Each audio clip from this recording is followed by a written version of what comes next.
Friends, I'm delighted to welcome you all to today's book launch. Thank you so much for joining us. This new publication, Trade in Knowledge, aims to establish a fresh perspective on some of the critical issues that lie at the intersection of development, trade, technologies, and the diffusion of knowledge. In the quarter century since the WTO came into being, we have seen an extraordinary transformation in the way knowledge is diffused, traded, and shared internationally.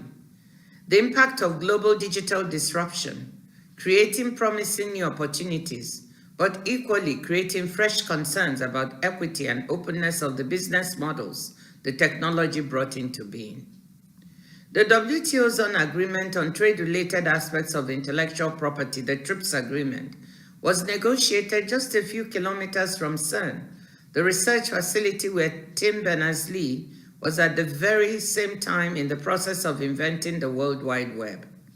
Yet, the agreement was negotiated and concluded without an inkling of how these emerging technologies would rapidly and dramatically transform the ways in which intellectual property rights and the valuable content they embody are traded and transacted internationally.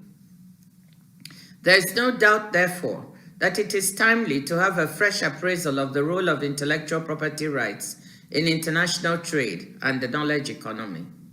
This is all the more pertinent today as we begin to turn our minds to the challenges of building back better in the wake of the economic and social catastrophe of the COVID-19 pandemic. The evolution to digital ways of working for many of us was suddenly accelerated through the impact of lockdowns and travel constraints. This experience brings into sharp focus the challenges, the opportunities, the inequities, and the obstacles of a rapidly transforming knowledge economy, the promise of easier access to the fruits of new knowledge, and the challenges in fulfilling that promise.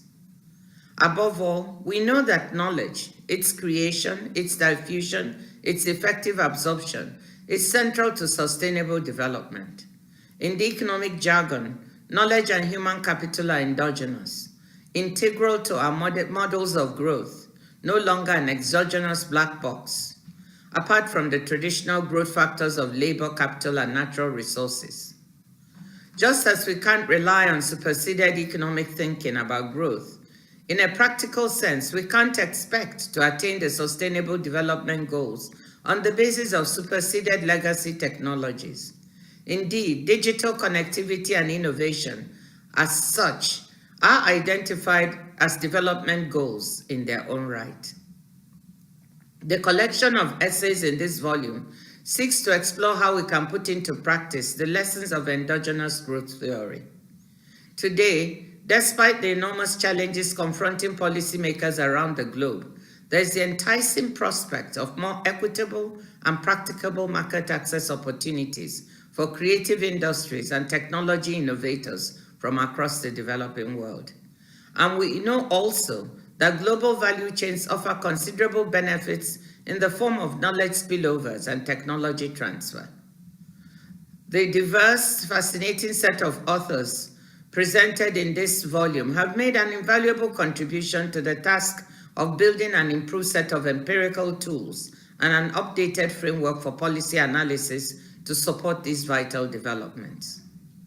This volume is intended to contribute to animate, and to inform further policy dialogue, and to equip policymakers with a sturdy empirical platform and a better adapted set of policy tools to respond to the challenges of knowledge-based development in a fluid and at times volatile policy environment. It was conceived as the foundation for a fresh set of conversations, as a spur to inquiry, rather than as a set of policy prescriptions.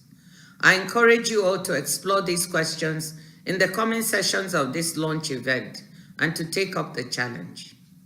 Let me conclude by expressing my warm thanks to all the authors who have, in their very diversity, combined to create a rich, thought-provoking, and forward-looking perspective, and I believe have spurred us all to refreshing our thinking in this vital area. Knowledge is ultimately a non-rivalrous public good, well adapted for collaboration and positive sub-models of growth.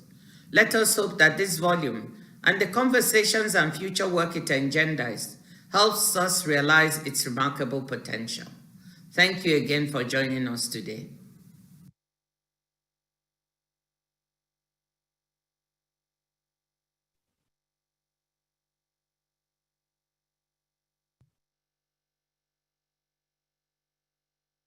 Thank you very much indeed, Dr. Ngozi. And it's now my task to add to that welcome, and thank you all for joining us for the launch of this volume, Trade in Knowledge. One thing I'd like to stress is that we're presenting a project, a platform for conversation, and this is something that has really informed the planning for today's session. So our emphasis is not on working through this volume chapter by chapter, page by page, but by demonstrating the kind of interactive, forward-looking conversation that Director General Dr. Ngozi has just referred to. My brief task for now is to give a bit of background to this project, where it came from, and the kind of questions that we have been exploring in this work. And I would say that it has its background in a great deal of conversations between policymakers, between ourselves and developing country officials, who asking questions. Well, what is in the knowledge economy for us? How do we make this work for the benefit of our societies? So the essential transition we are seeing is from an understanding of intellectual property and trade, which saw intellectual property as something that is embedded in physical goods, something that is simply part of the value added in trade. We're seeing a transition towards an understanding that knowledge itself can be the subject of valuable transactions. But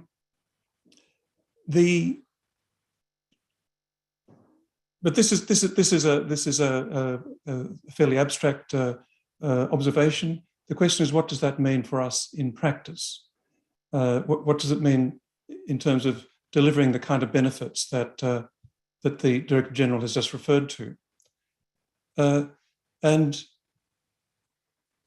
why it matters for us, I think, is because the very nature of trade is being redefined and diversified simply by the practical effect of technological change.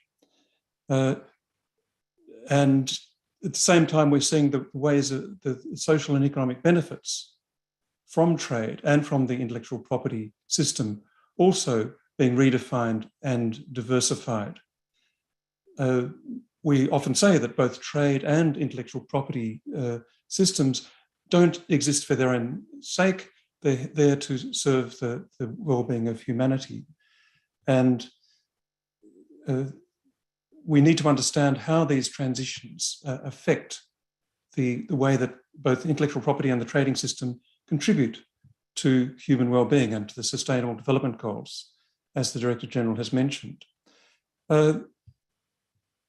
The background from the point of view of trade policy is that intellectual property was seen as quite separate from the international trading system.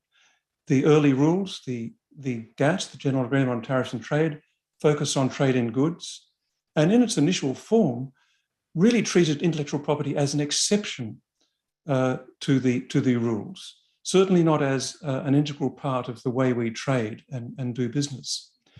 Later, intellectual property came into the fore in the 1970s with a focus on trade in counterfeit goods. The idea that certain goods have intellectual property embedded in them, and those goods are therefore more valuable. And the predecessors to the WTO sought to develop a code simply on trade in counterfeit goods. this didn't reach consensus, but it did indicate a conception of intellectual property, of the knowledge component of trade, that it was something embedded in physical goods that are traded across the borders, rather than something that's traded in itself. Then we saw the initiation of the negotiations that led to the World Trade Organization, the organization we have today, and its intellectual property agreement, the TRIPS agreement. This entailed developing the concept of so-called trade-related aspects of intellectual property, or TRIPS. And to be honest, when the negotiations were launched in 1986, it wasn't clear what this really meant.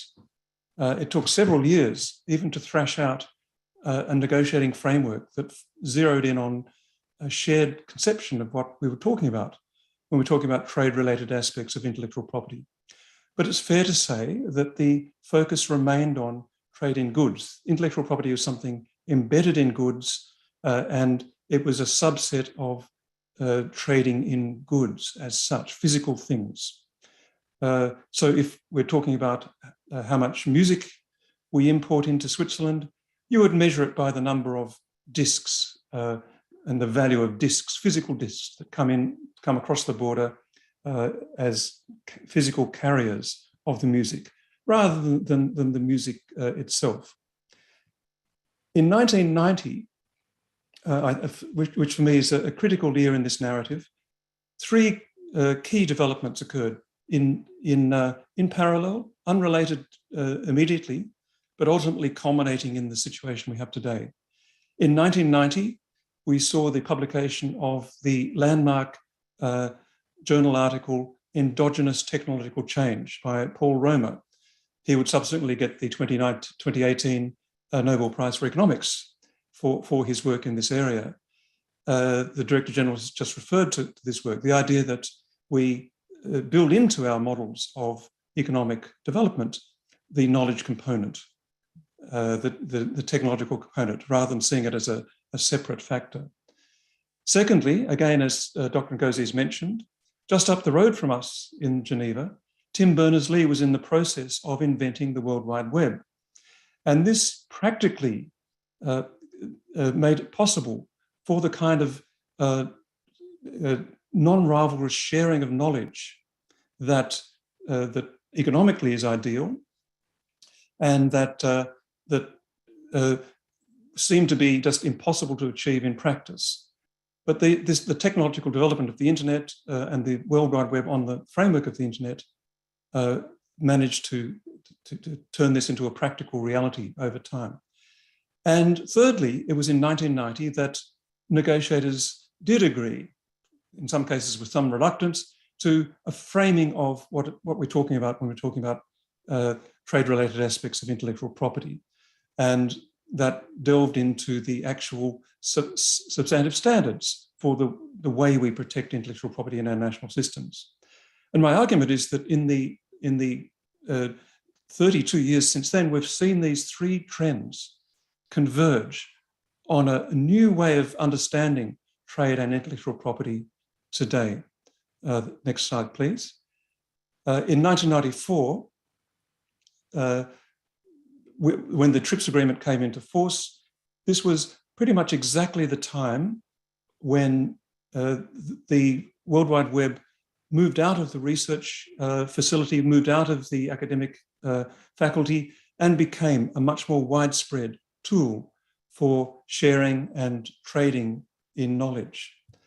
And since then, we have seen the evolution, the next slide, from what Nicholas Negroponte referred to as trade in atoms, trade in physical things that we put into containers and ship across borders, to trade in bits, where the value, the content that we value increasingly is in the form of bits transacted in digital form. And the next slide illustrates the kind of trading platforms that have emerged then, very significant trading platforms in caller tunes, in the licensing of music, which were not imagined by the original negotiators of the TRIPS agreement. Today, on the next slide, we see this phenomenon in two specific zones, which are addressed in this book, in this project. First is what we can loosely call the app economy.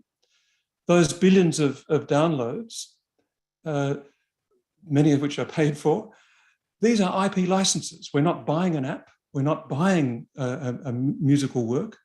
We are buying a license to use that in a certain context.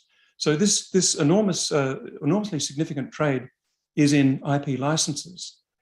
That said, it's very difficult to track. It's clearly economically very important. It clearly is of concern also in terms of access to these platforms. But our traditional ways of measuring this elude us when trying to track this trade. That's one of the themes of this project. Secondly, in global value chains, very simplistically, because there's some fantastic work in this book on this area, but it is the high IP areas of a value chain where the most value is added and where the most remunerative jobs are to be found. The research and development side and the marketing and distribution side, less so the simple assembly side. And that's the simple message of that basic, of that so-called smile curve in this slide. So what does that leave us with? The next slide, the questions that we consider today. Firstly, if digital platforms and the rise of intellectual property transactions are forcing us to rethink, what is trade anyway? How do we measure it? How do we measure it in a way that's both accurate and inclusive? And how do we gauge its economic impact and development potential? Secondly, if this is a new form of trading, then when is the deal fair? When is that perceived to be fair? We see real problems in equity of access to digital trading platforms and concerns about so-called platform power. And then most importantly, I suppose, if we can track and understand this phenomenon, trade in intellectual property, and consider how it operates, how can we make it work for sustainable development? Both in those two areas, in global value chains, in terms of value addition and in particular knowledge spillovers, and also fair and viable market access for creators, for developers across the world, particularly in small and micro enterprises and in the developing world. I conclude with three quotations that open up the concluding chapter, chapter 26, which sketches out ideas for forward development. One is from Paul Romer, and he stresses the idea that working with ideas in the economics of ideas opens up tremendous potential for positive sum relationships, precisely because ideas are non-rivalrous. And he urges us to move away from our antiquated approach of a zero-sum approach where we're fighting for over scarcity. He advocates a more inclusive view. The second quotation is from Tim Berners-Lee, and he refers to the exciting development of his experience in developing the World Wide Web and the power of collaboration and the benefits of working together collectively.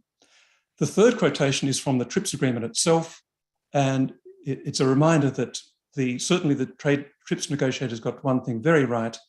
They referred to the need for the intellectual property system to work to the mutual advantage, positive sum again, mutual advantage of producers and users of technological knowledge, and to promote social and economic welfare. So I'm really thrilled about the conversations we're about to have. As I say, the idea of this launch is not to go through the detailed chapters, but rather illustrate the kind of forward-looking conversation that this project is meant to encourage. So with that, I would now pass to my colleague, Chief Economist in the WTO, Bob Koopman, for his commentary on the project. So unfortunately, Bob has had to leave for an outside commitment, and we therefore have the pleasure to go immediately and perfectly on time to our first panel moderated by Jashri Wata. Hello, everyone. I'm glad that we are on time because we have an excellent panel and we could do with a few minutes more. So it's great to be here. It's an honor and privilege to have co-edited this book with Tony. I must say that Tony did all the heavy lifting, for which I'm very grateful. I was just getting the authors on board, and while I was at the WTO, going through the chapters as they were written and helping the authors a little bit. But let me begin by adding to what Tony said about knowledge and knowledge flows across borders. As all the economists on this call and in the audience would know, knowledge is really considered a public good. And in that, in the sense that my consumption of knowledge doesn't reduce your consumption. And so knowledge cannot be excluded from the consumption of anyone once it's out there, absent, of course, intellectual property rights and the legal rights and so on.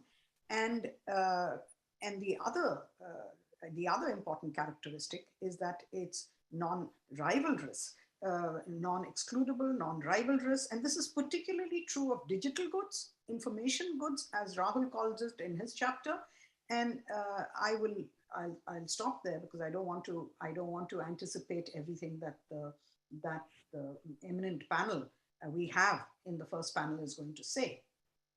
So let me begin by introducing our first speaker, and I will continue to introduce each speaker as they get their turn. So Professor Peter Yu is a professor of law and communications, as well as the director for the Center of Law and Intellectual Property at the Texas A&M University. He's a wonderful speaker. I've heard him several times. The floor is yours, Peter. Thank you, Jeffrey. So what I want to start off with my remarks is three different issues relating to digital disruption. So the first one is relating to the data-driven economy, which has been a key focus of this project. Within this economy, we increasingly have to focus on a smaller and smaller unit of protection. Within the intellectual property field, we have a tendency to provide protection when there is substantial value. But at some point, as the unit is getting smaller and smaller, we need to rethink whether this would be a good idea, whether we should actually extend protection the same way as we do with respect to other intellectual property. And if we do so, should we do it somewhat differently? I think in this area is actually quite interesting because a lot of the norms are still changing and still evolving. And we need to pay attention not just to what's going on at the international level, but we also need to pay attention to what's going on at the domestic level. And Tony, in his presentation, talked about how we need to rethink trade and trade-related IP. And I think we also need to rethink about how we're going to develop our intellectual property system, especially in light of the changes within the data-driven economy. The second issue I think would be quite important is actually on the flip side of protection, is about technology transfer. So even though the TRIPS agreement include a number of provisions relating to technology transfer, it's still an unfinished project within the area. And I think it's going to be quite interesting in terms of how it's going to be developed. In the book, I think in some of the chapters, especially in the introduction, that Tony has talked about how we move from goods to licenses with a focus on intellectual property. And I think we are now heading into a direction where there are different types of knowledge involved, different types of licenses. When you think of a lot of the information related products, we actually have many different licenses that are involved in just a single product. I think a smartphone is a very good example. We also need to pay attention to different types of knowledge. For example, during the pandemic, we talk about some of the knowledge being codified and some of them not being codified. and how the different forms of intellectual property are interacting with each other. And I think that would be quite important. It's no longer just about one dominant form of intellectual property, but multiple forms of intellectual property interacting with each other. And the third issue I want to highlight is the changing players and dynamics. With the digital economy, we see a lot of emerging players, and a lot of the traditional separation with respect to a north-south divide or developed and developing countries is no longer as relevant to the current debate than the old debate. And we have emerging players coming in different directions. And I think one interesting question we need to explore is whether the changes within a digital economy will actually provide some countries with the advantage of backwardness that will allow them to leapfrog in the economy, or whether it actually will widen the new digital divide so that they become much more challenging in this economy. And I think a very good question to ask is, how can we harness the intellectual property system to actually promote sustainable development in the different countries at different levels? And in my remaining time, I want to turn to governance because there's also a very important issue. I want to highlight two different issues. The first one is with respect to the international regime that will be governing in this area. It's no longer just about trade and intellectual property. It's also about privacy, about investment, about human rights. And so it'll be an interesting question to ask what type of international regimes will be governing. Are we talking about a mega regime that will involve multiple issues? Or we talk about different regimes in different areas? And if that is the case, then we need to pay attention to the interplay between the different regimes. Are we going to see more regime shifting from one to another? Are we going to see a lot of strategic inconsistencies between a different regime? If that is the case, how are we going to address some of those issues? And I think that will be quite important. And the last thing I want to end on is relating to dispute settlement. Obviously, that is somewhat challenging in the WTO at the moment, especially at the appellate level. But I want to highlight a different issue. It's more about how the WTO dispute settlement body is going to address issues relating to data economy that's highly technical. On the one hand, a lot of those issues, for example, like free flow of information, is closer to how we look at trade barriers. On the other hand, we also have a lot of very technical issues when you go beyond the traditional issue to big data analytics, to artificial intelligence, machine learning. I think there are some highly technical issues that raises question as to how we're going to address those at the dispute settlement level. And on top of that, within the intellectual property field, there's also increasing attention to the use of investor-state dispute resolution to address some of those issues. And that will also be quite interesting in terms of interplay between state-to-state dispute settlement and investor-state dispute settlement. And on that note, let me pass it back to Jayashree. Wow, Peter, thanks so much. You really kept to the time. I was timing you. So I hope the other panelists are also going to do the same. Peter, you made some really good points about dispute settlement at the international level and the transfer of technology, and the fact that developing divide is not as it was, certainly not during the TRIPS negotiations. And that's really, I'm sure, points that will be picked up. But our next speaker, Professor Rahul Telang, is Professor of Information Systems and Management at the Heinz College at Carnegie Mellon University, and also a professor at the Tepper School of Business there. And he's written about enforcement, but at the domestic level, and the rise of piracy in information goods. So Rahul, you have the floor now. Thank you, Jayashree. I know that to be able to cover the whole thing in 5 minutes is really tough. And I'm going to focus more on the enforcement part. And just to give you a background, I think most of you know that after the growth of Napster, which basically allowed the music to be digitized, and I think we know, and the whole world knows, that it had a major impact on the music industry. And one of the main lessons that we all learned, at the time, there was a belief that the the developed countries, the Western nation, they will not indulge in infringing. That was a question or the trouble with the developing, upcoming nation.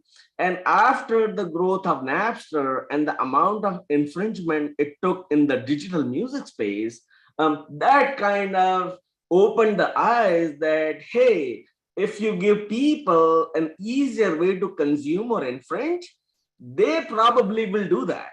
And since that time, as we have more and more digitization going on, with the digitization, what has happened is the marginal cost of producing the content has gone down. And more importantly, the marginal cost of distribution has gone down. So when you combine both of those together, you can imagine the whole idea about the infringement, piracy has become rampant. And because it's a worldwide phenomena, now an action by a country in their own geographic territory may not even have a big influence, only because they may not have a control over what happens in the other country. So with this background, we had written down the chapter. I will also say one more thing, that the demand has made a major impact, but all of this had a bigger impact on the production of the production of the content. So you can imagine, from the economy point of view, it's not just a question of the people consuming or infringing. There was a question that the producer, the people who make the music, the studios which make the movies, you could see that in our chapter, we actually highlight that the rampant infringement of the content has a deleterious impact on the production and the quality of the good. So the basic fundamental idea of the IP law, that we want to have protection for the intellectual property, the long-term reason being that will lead to economic innovation, investment and improvement of the quality. And I don't have to convince you that finding the empirical evidence is really hard. And our chapter goes in and tries to explain and highlight some paper which actually outline that how the rampant infringement in the digital world actually has an impact on the quality, the production, and so on and so forth. When we talk about enforcement, there are multiple players involved. Number one, obviously the government, where the government can have its own laws and give some tools for the firms, for the lawmakers to be able to stop or punish the people who are infringing. So that typically is the more global outcome that typically we observe, in most of the countries, where the government will say, if you infringe this, then this will be the penalty, and the court kind of carries out, and that's how the whole thing works. But beyond that, obviously that is a global phenomena. Getting them implemented becomes really hard. But beyond this, we have the rights holder, which is the companies, the firms that are actually producing the content. So the second question then becomes that what role they have to play.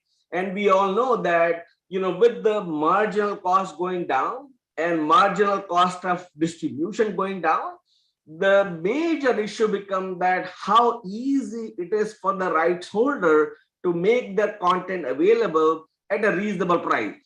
The long and short is that now their ability to do any kind of pricing, any kind of delaying in releasing the content has essentially gone down. So just as an example, let's just say a movie comes out in the US, and maybe after a month later, it comes out in the European nation, in the Asian nation. In the old days, that would have been fine. That would have been one way for them to do the price discrimination, quality discrimination. With the growth of digitization, with the growth in communication, now they cannot do that. So the moment, we have seen that in the paper, in a lot of studies, the moment a content gets released in one country and is delayed to be released in the other country, the moment that happens, we see a massive amount of infringement going on. So the lesson at some level for the content creator is that you cannot do that discrimination anymore. You have to make sure that that content become available in most of the countries, most of the geography, at a reasonable time and at a reasonable price. The reasonable price itself become like a challenging, because what exactly is the reasonable price? You know, as a consumer, you would like to get the product at zero price. As a producer, you would like to put some sort of a ceiling or the floor on how low you can go. So you can see that the combination of both the action by the rights holder and the action by the government, the action by the policymaker, that combination essentially might lead to an outcome. So in our chapter, we basically kind of go over a whole lot of regulation that have gone in and shown and outlined their effectiveness, their potential cost to be able to do that. So those kind of become really interesting. If you go back to this enforcement, beyond these two players, there are these middle layers also which play a major role. So for example, the platform that can play a big role. So a simple example can be a Google or a YouTube. So if you want to search for infringing content, people do a search on Google, and then they'll see all these infringing links from where they can be, they can download it, they can infringe on the content. And the question is, what is the responsibility of Google? And then, the whole thing kind of goes down, because Google is a private company, the studio is a private company, the music label is a private company, and they all have different incentives. So Google might say, my job is to make it easy for people to search. My job is not to control or censor what content is there. The studios might say, no, you have to do something because by your ability to give the content or give those links to the user, you are basically encouraging the infringement. So now you can see that the policymaker, the two private firms, and if I add more to it, there's an internet service provider. So in the chapter, we kind of have given the example that how these players have work together to be able to enforce some sort of control over the infringement, and are they effective or not? What is the potential cost of that? What is the potential benefit of that? Actually, I think I'm almost going out of time. I'll just leave it that with the digitization increasing, if you look at how the streaming has become much more commonplace, you can imagine this problem of coordination with the government, the copyright holder, and the platform is going to become more challenging and more interesting. And frankly, for somebody who does research in this space, is going to be actually much more exciting, because there are a lot more opportunities to kind of study this topic. Because even though it has been going on for 20 years, we expect, or we think that this thing will kind of percolate down the line. So I stop here, Jayashree. Thanks, Rahul. And we can see how passionate you are about your subject. Your chapter is really worth reading, and you've gone into, you've given us a flavor of the issues. And I think what we're going to do is really continue this theme. How do we actually square the circle between innovation and access? And what is the role of intellectual property in this new era, in this new digital era of information goods and so on? So with that, and I think our next speaker is going to take this forward, we have Professor Mercedes Delgado. She is the Associate Professor of Strategy and Innovation at the Copenhagen Business School. And she's also a research scientist at the MIT Innovation Initiative. So Mercedes, you have the floor now to tell us more about the economics of this issue. Thanks. Thank you. So I'll explain a little bit the conclusions of the chapter with Margaret Kyle, where we look at the relationship between IP protection and the flow of knowledge. And we're going to look at knowledge that is embedded in products, but then I'm going to try to reflect on what are the implications for the trade of knowledge embedded in services, which is also the discussion that we're having right now. So the context that we look in the chapter is the implementation of TRIPS agreement.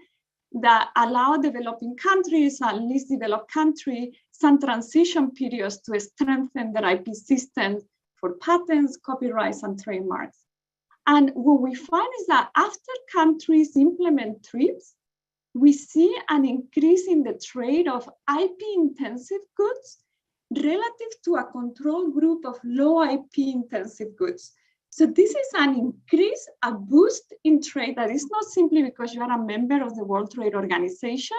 This is because you are improving your IP system. Now, the good news is that this is affecting both exports and imports, and is affecting both the trade of developing countries as well as high-income countries. We find that developing countries, after they implement TRIPS, they are going to receive more imports from the most innovative countries. And this is suggesting that because of IP implementation and enforcement, now they have access to the most innovative products in a global market. What we also find is that we look at different sectors that are IP intensive, and we find that our results are quite robust across sectors, but they're going to be even greater when we look at biopharmaceuticals and chemical products, perhaps not surprisingly because they rely on patents very much to protect IP. Now, another interesting finding is that we see that there is a gradual effect of TRIPS.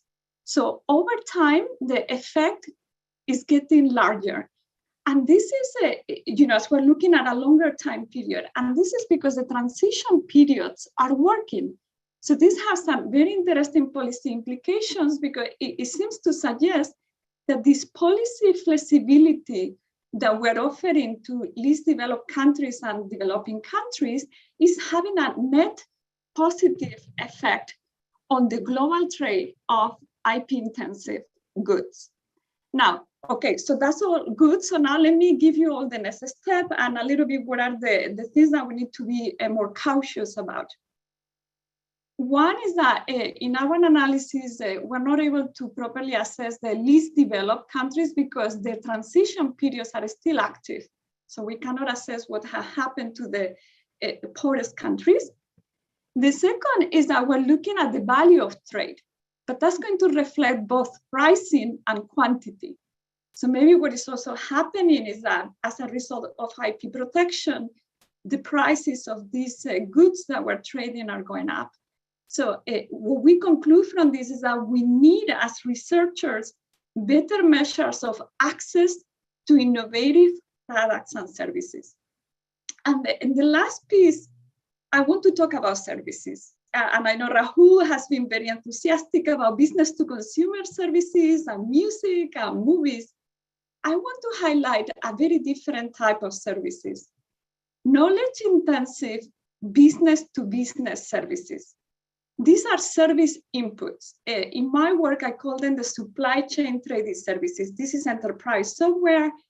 This is fintech, cloud computing services, logistical services.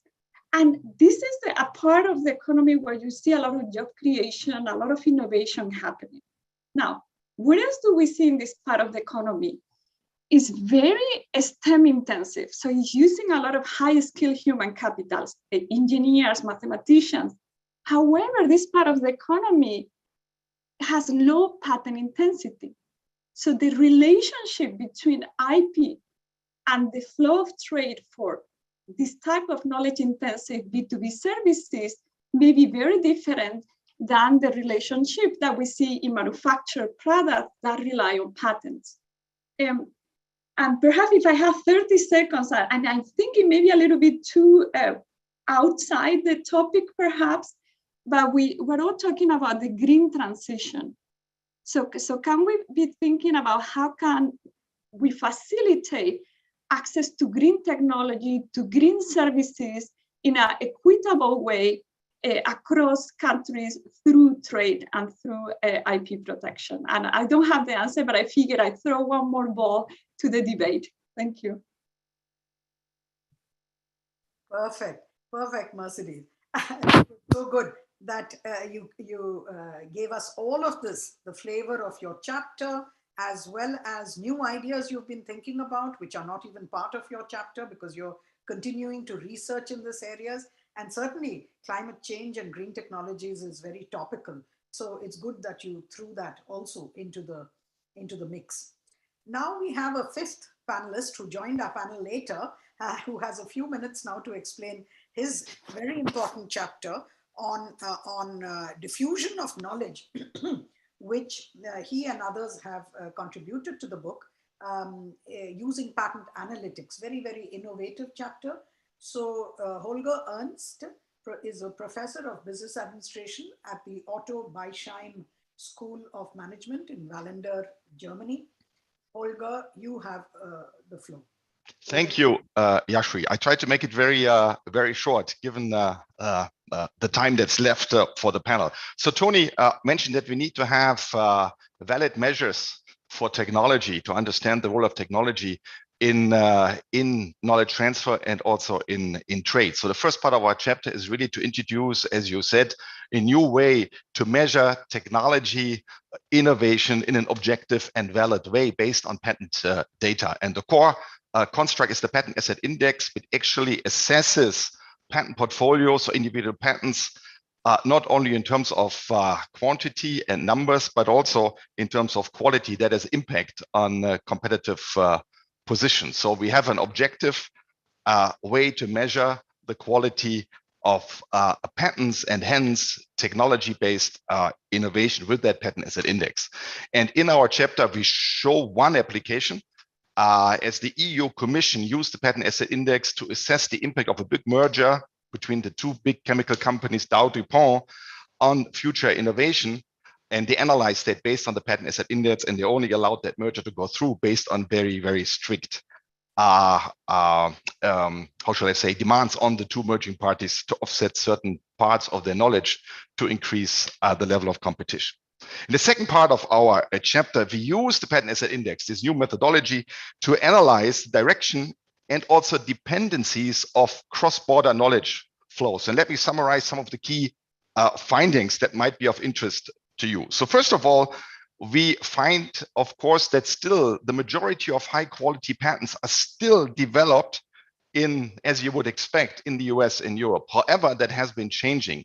So particular with regard to China, Asia, and of course, particular with regard to China and also Japan and the Republic of Korea. So they have really increased not only the number of patents, but also the quality of patents that actually originate from those countries. So you can see, and this also relates a little bit to what Mercedes has said earlier, when you look at the competitive position of these countries, they really follow the export model. They want to be competitive in the international markets, and that requires own unique technologies and innovations. And that is reflected also in the significant improvement of their patent position over time. Then we also wanted to understand destinations of knowledge flows as measured through the patent asset index. And also here we see significant changes also telling us a little bit about how certain markets have become attractive to innovators. If you take Germany as an example, 9% of the patents produced in Germany in 2000 also were actually then used and filed in China. This number increased to 50% by 2015. So you can say that 50% of the top patents coming out of Germany are now being commercialized in China. And you see how important the Chinese market has become for the German economy. An interesting other aspect we look at was certain kind of interactions between countries in terms of how do they build on each other's technologies. And here we actually find three interesting things. First of all, countries do still primarily rely on technology that is being developed in their own country. There's a very strong home country orientation. The US still is the most important country when it comes to technologies other countries are building upon. You see this very clearly. And last but not least, China has significantly decreased its dependence on foreign technologies, particularly from the US. And I'm sure you're also aware of the political debate and the political discussion that has been going on in the last couple of weeks and months. And this is clearly reflected in the patent numbers we actually looked at. So given my time constraint of 4 minutes, I want to end it here, Yashri. I hope that's okay. Of course, you're more than welcome to ask questions and make comments. Thank you very much for listening. Thanks, Holger. Thanks. I know this was very unfair to give you so little time, but frankly, we have to end in another 5 minutes. I know. We have one speaker more. And last but not least, Wolf Meyer-Ewert, my colleague, ex-colleague, I should say, since I left, in the WTO, counselor in the IP, Government Procurement and Competition Division, which is hosting this webinar, and currently Secretary of the TRIPS Council. Wolf, you have the floor. Thank you, Jayashri, and I hope you can hear me. Our chapter that I wrote with Jorge Gutierrez, who I'd like to acknowledge here, really tries to take a sort of meta view on governance and the creation of international regulatory responses to emerging digital IP issues. And in a way, it sort of reflects many of the considerations that my preceding speakers have developed in more detail. The chapter, looks at how these responses have been created at the international level, and in particular, how these mechanisms have evolved since the advent of the digital era. It spends some time looking at the characteristics of how international IP governance was created through most of the 20th century in the sort of traditional treaty-making model, mostly at WIPO, but also at WTO, where sort of systemic considerations and comparative assessment directly at the international level could lead to a sort of common, original, and multilateral outcome that was endorsed by sovereign nations in a traditional treaty-making model. Now, the arrival of digitization and online distribution in particular was a significant acceleration and proliferation of technological change, and that is in a way then reflected in the speed and urgency of regulatory reaction to these. And the chapter maps out how this has led to a sort of fragmentation of rulemaking at the international level. So the scenario from relatively limited focus sources of international IP rules, namely the international organizations, that has given way to a much more varied landscape with a variety of tools and legal instruments that are now proliferating. And the chapter kind of casts a view from TRIPS and WCT and WPPT, which could be seen as the last elements of the traditional model of treaty making, to non-binding instruments such as the WIPO joint recommendations, technological solutions such as ICANN and UDRP, which are kind of unique in their technological focus. And then, of course, looking at FTAs, the new kid on the block, so to speak, in creating international rules on IP. And the chapter looks at how these interact. So in sum, the chapter concludes that, of course, the international rulemaking now comes from a variety of actors: government representatives in international organizations, FTA negotiators, stakeholders of technology platforms, and one could probably add the self-governance rules of internet platforms, as well as technological standards.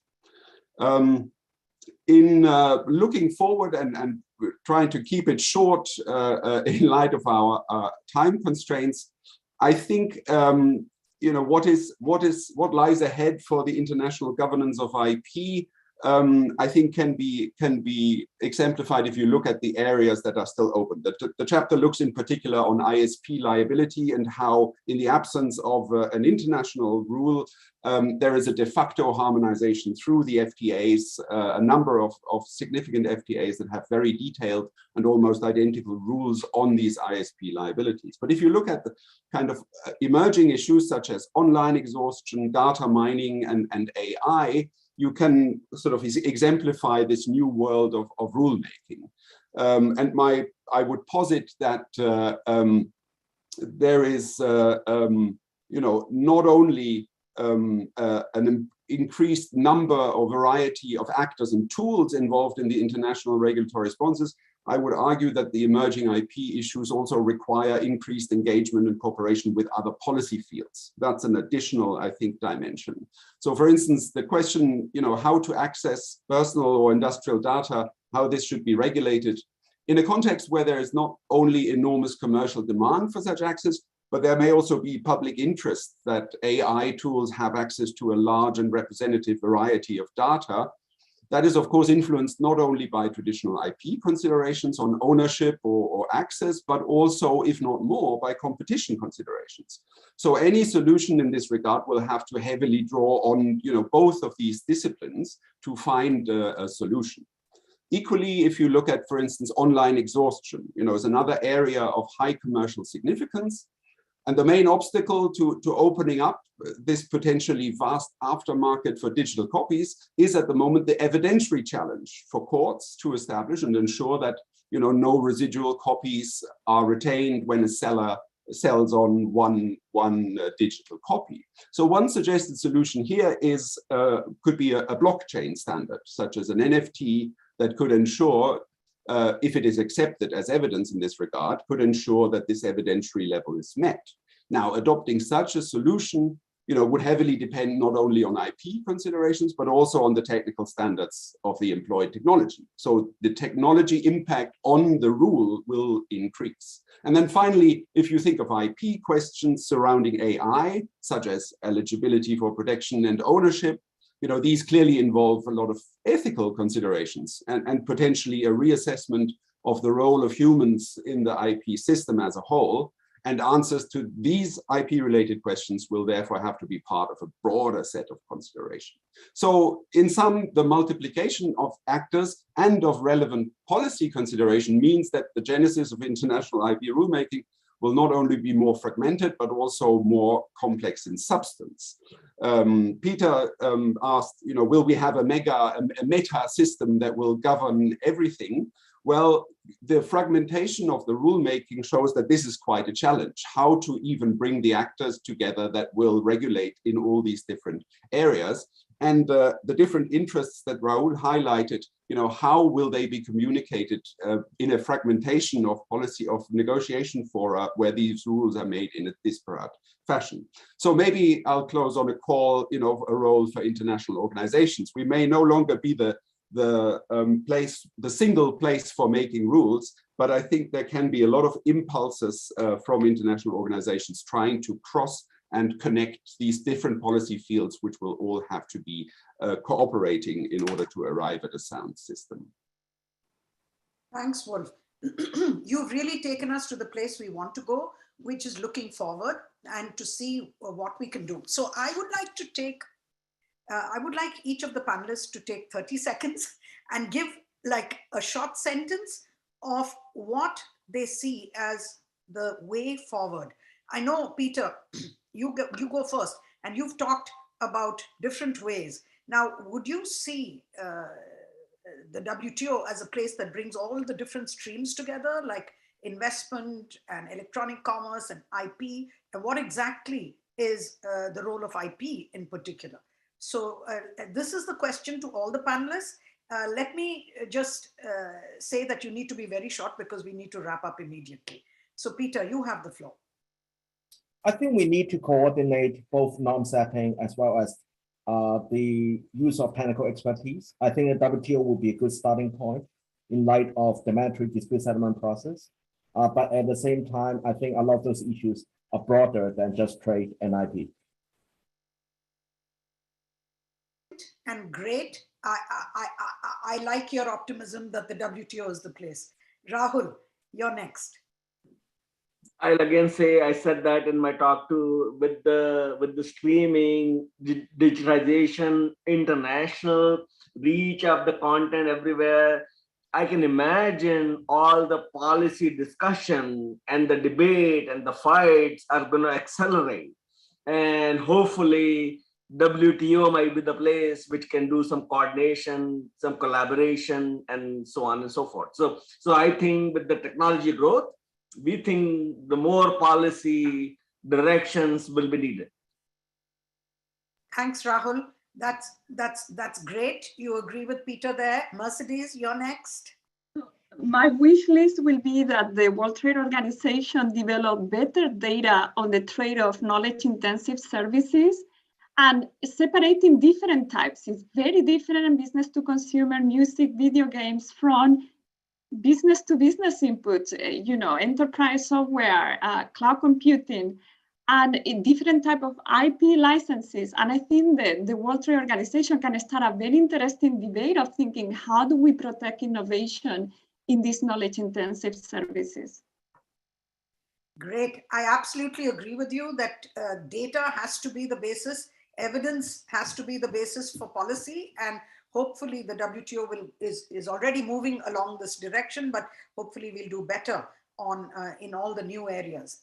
So with that, Holger, do you have any last words? Holger had to leave us, unfortunately, Okay. for another appointment. So Wolf, you round it up. Well, I'm biased, so so of course, but no, I agree, of course, that I think one thing is for the WTO to do more and better what it is already doing, and I think this webinar is an excellent example of this.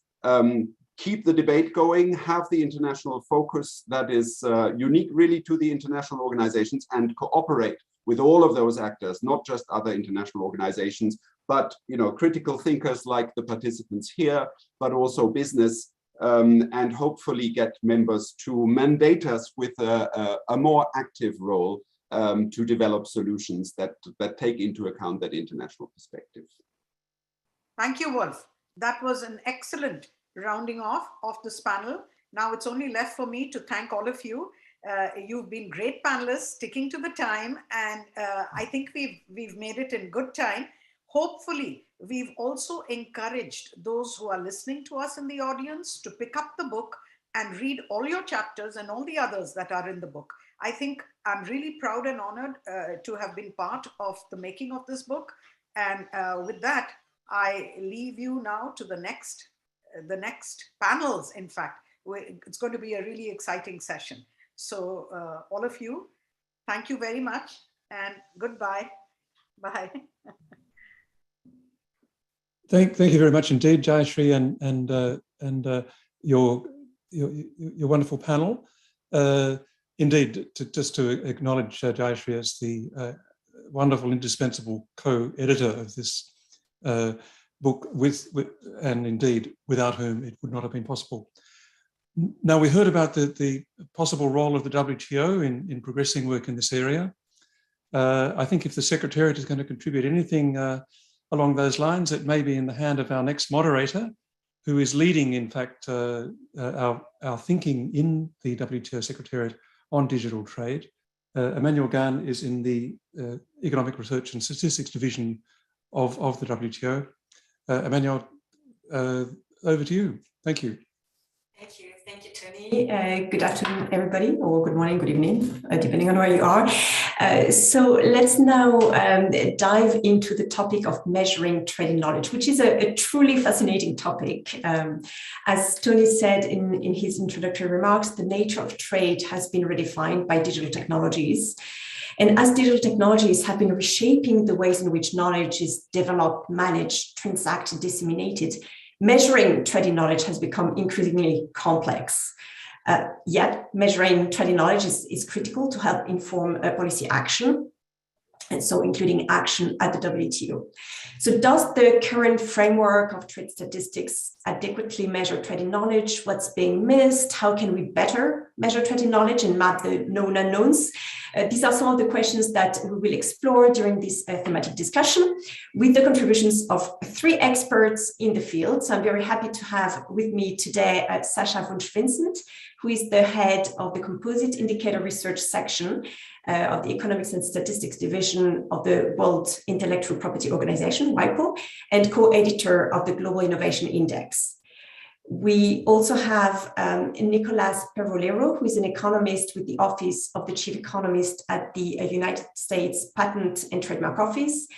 And he's conducted research on the economics of innovation, intellectual property, and applied macroeconomics. And finally, our third speaker is Jocelyn Magdalene, who is a colleague from the Trade in Services and Investment Division. He works on health-related services and other business services, and he's responsible for the Services Integrated Trade Intelligence Portal database. But before joining the Trading Services and Investment Division, he worked on trading statistics and services statistics in the WTO statistics group. So services statistics have no secret for him. Now, let me start with a general question for you, actually, Sasha, but please, Jocelyn and Nicolas, feel free to jump in if you so wish. Sasha, could you tell us a little bit about the challenges of measuring IP in general, and in particular in the context of growing digitalization, and how we could improve the coverage and accuracy of measurements of IP transactions? Thank you, Emmanuel. So evidently, this segment is really about measuring international trade. You know, we are at the WTO, so evidently we should be talking about the measurement of international trade. It's indeed sounds also quite doable and easy, because if you look at it, and Jocelyn's chapter shows very well, for once, you know, there is an international trade framework which seems super up to date. It's called Charges for the Use of Intellectual Property, and then has amazing breakdowns on payments for patents, copyrights, trademarks, and you actually see that a lot of countries report data on this. You know, it's about 450 billion or so a year. That's quite astonishing. So normally, what we would do is we would say, okay, we just got to fine tune the trade classifications a little bit more. And then, you know, Jocelyn and others, we work together to increase the coverage, and then we're done. And we know how to do this, right? We've done this in trade and services over decades and so forth. Now, to your question, I think this is unlikely to produce any reliable results for a few reasons. The first really is that none of this data exists at all at the national level. So it's a very astonishing sort of like situation.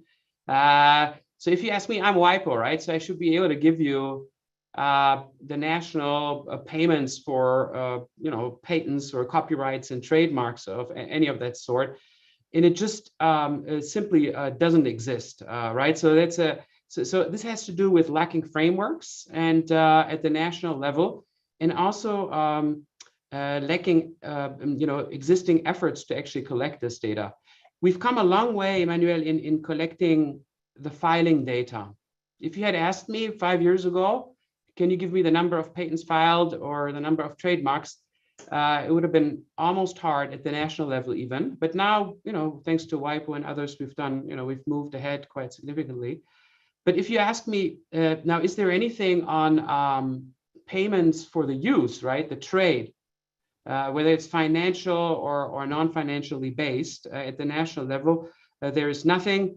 It's extremely complex also, right? Because if you purchase a service or a good, right, you get something in return, which is not exactly the case with the intellectual property. In particular, there's things such like cross-licensing, patent pools, which are not really market-based transactions. And in any case, you know, what makes it terribly hard really is valuation, and the fact that at the national level, all these things are kept secret, right? So I'm concluding now, but what's a bit perverse is, so at the international trade level, for once, we have this amazing international framework, right, which is extremely good, balance of payments framework, very detailed, right?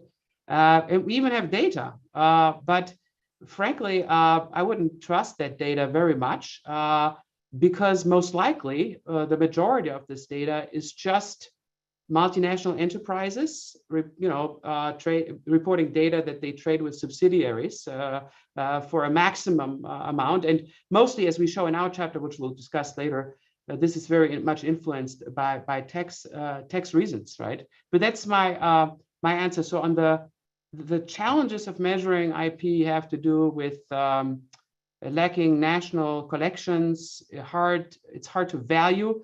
Secrecy plays a very big role. Thank you. Thank you very much for outlining these challenges so well.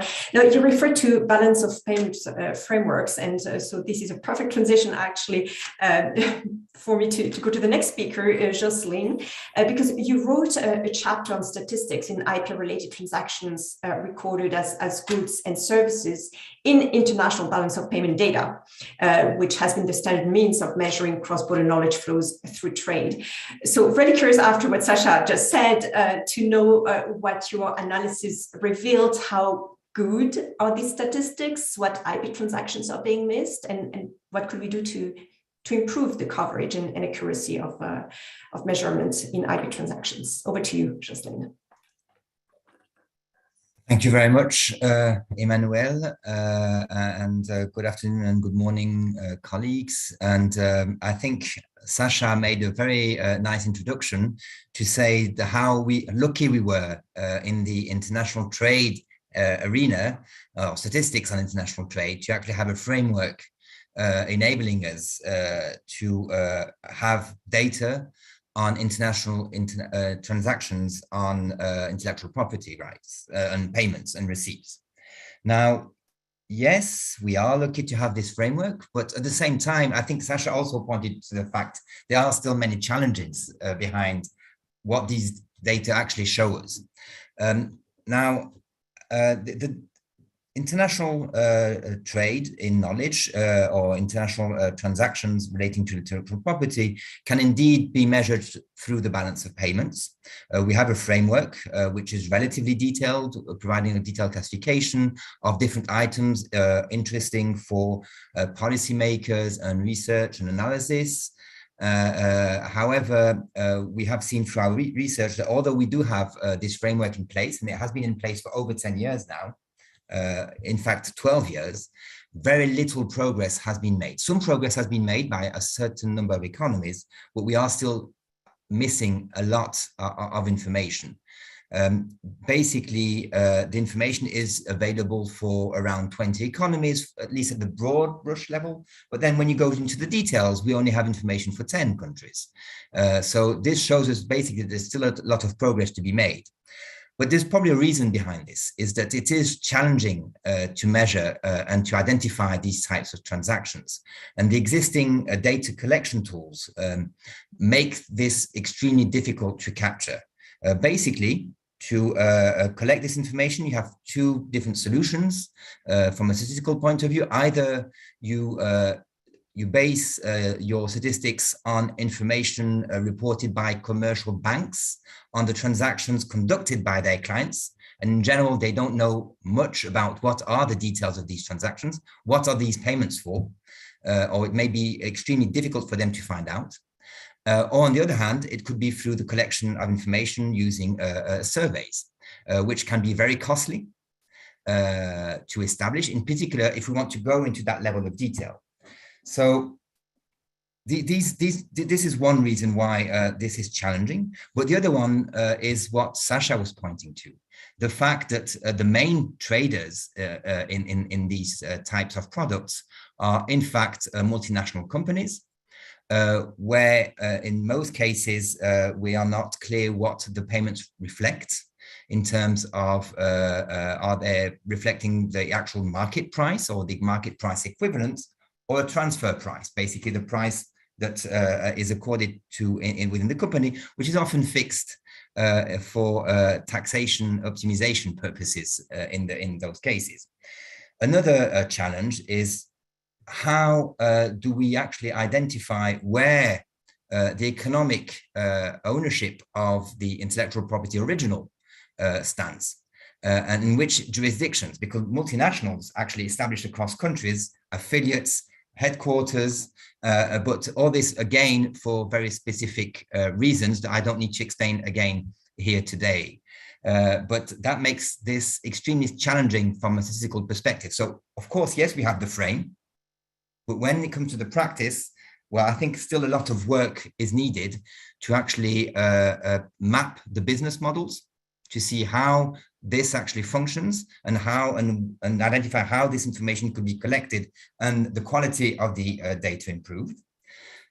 Also, we probably need to understand better how IP functions in the case of global value chains. And for that, probably balance of payments are no longer sufficient on their own. And probably we need to start looking into other statistical domains, such as, for example, the OECD WTO project on trade in value-added terms, where very little has been done up to now on measuring what could be this IP transactions within these global value chains. Of course, there are many other things that I would like to share with you, but I think these are the main points I would like to raise. Maybe one area where more cooperation would be needed and more work is identifying at the national level, finding synergies between different actors, different government agencies to improve the quality of the data, and also amongst international organizations to further discuss how this could be improved.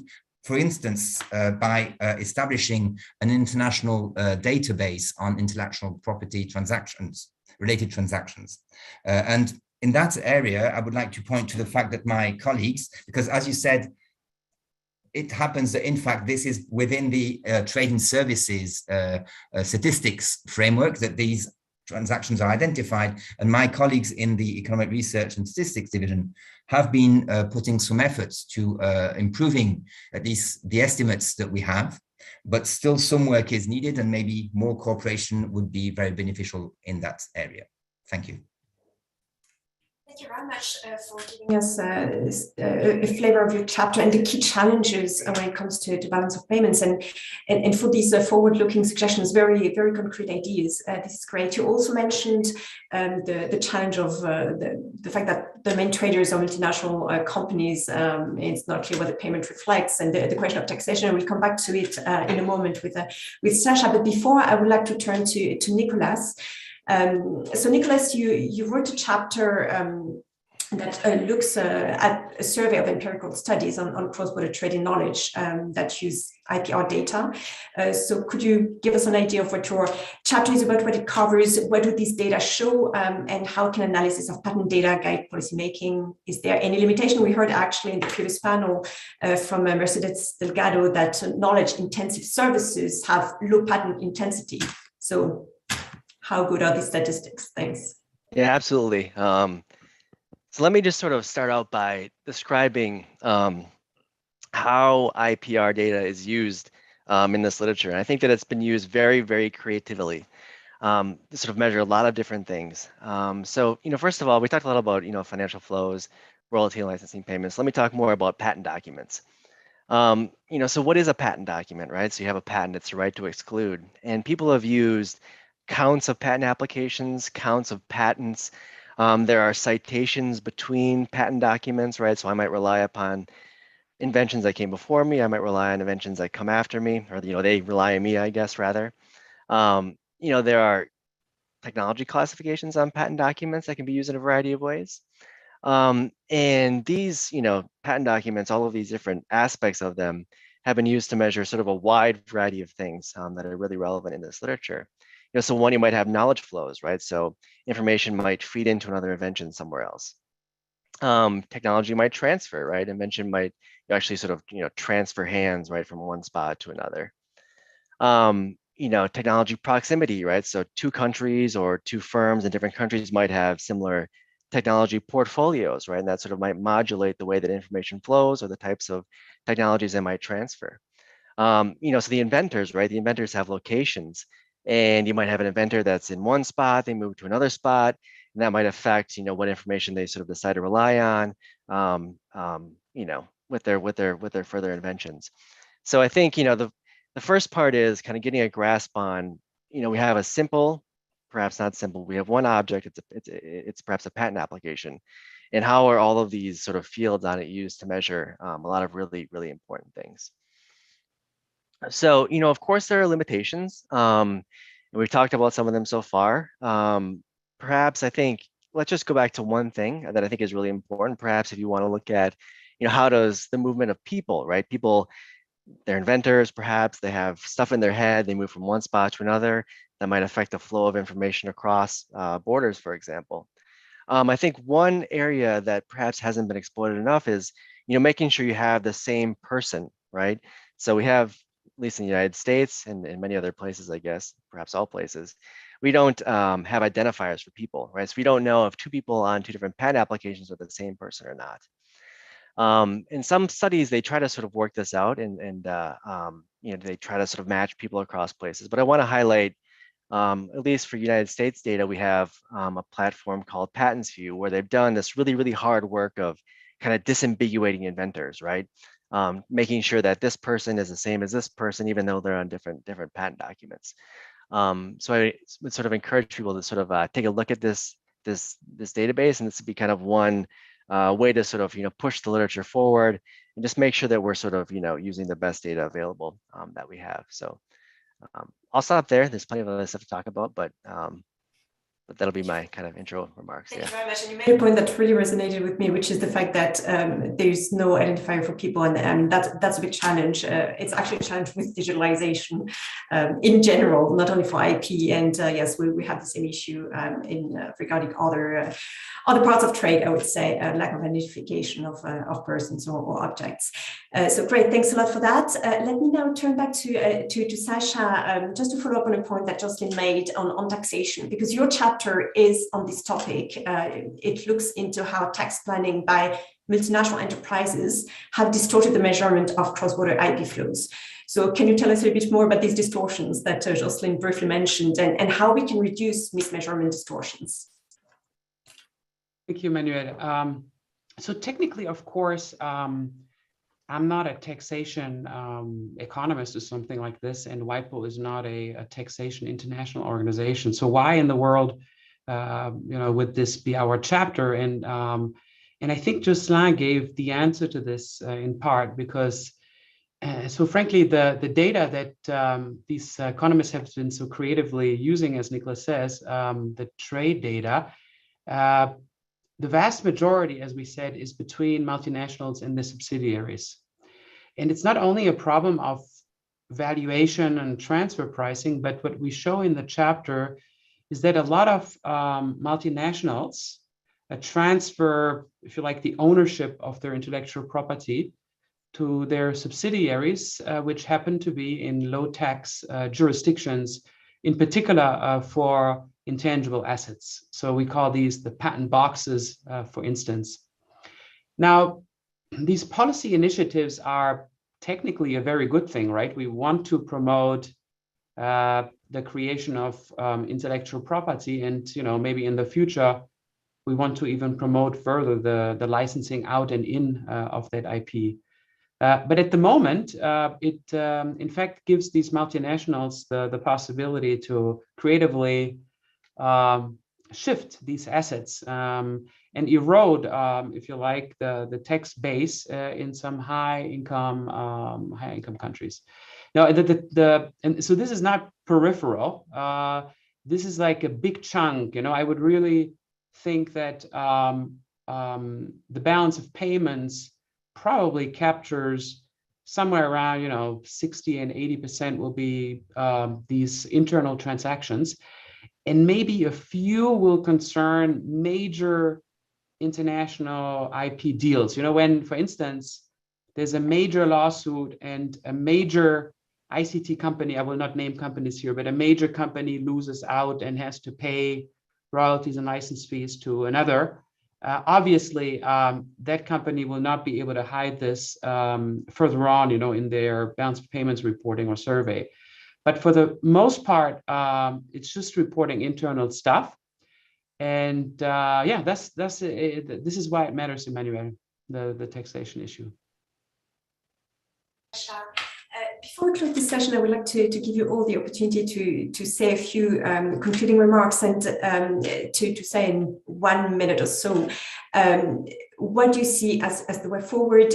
One idea for future work, for further research. Jocelyn touched upon that already in his remarks. But if I could give you all the floor again briefly for 1 minute or so to share with us what you see as the way forward. One idea for the work, for the research. This publication that we're launching today is just a first step. The idea is to really try and go further. So let me give the floor maybe to you, Jocelyn, and then Nicholas, and then Sasha. Jocelyn? Thank you, Emmanuel. So, I mean, I won't repeat what I said in my intervention earlier on, but maybe saying, well, we have a frame with which we can work to at least measure the monetary transactions that are taking place. But we need to build on this now to improve the data availability, increase the number of reporting entities.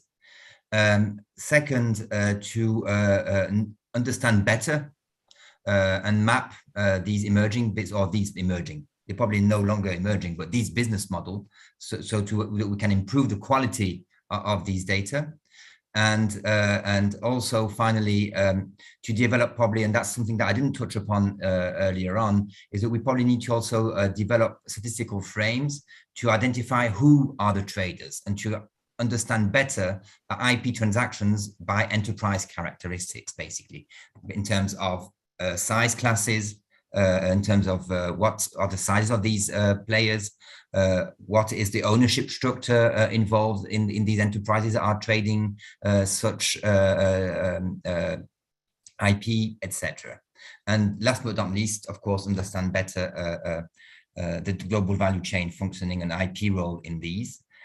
So we have these tools, but still a lot of work in front of us. But I hope that we could achieve this by implementing some of the steps that I've put forward. Thank you. Thank you, very useful. Lots of food for thought. Nicholas? Yeah, great. So I think, there are problems with citations, there are problems with patent counts, all of these things. But I think, a couple of areas that could be interesting to look at, one again is looking at this disambiguation of the inventors, I think is really important. I'm also curious about using trademarks, right? So yeah, so the problem with patents is that, especially in the United States in the last 4 years, there's been changes in what types of digital technologies are patentable. So we may not even be tracking this kind of stuff anymore.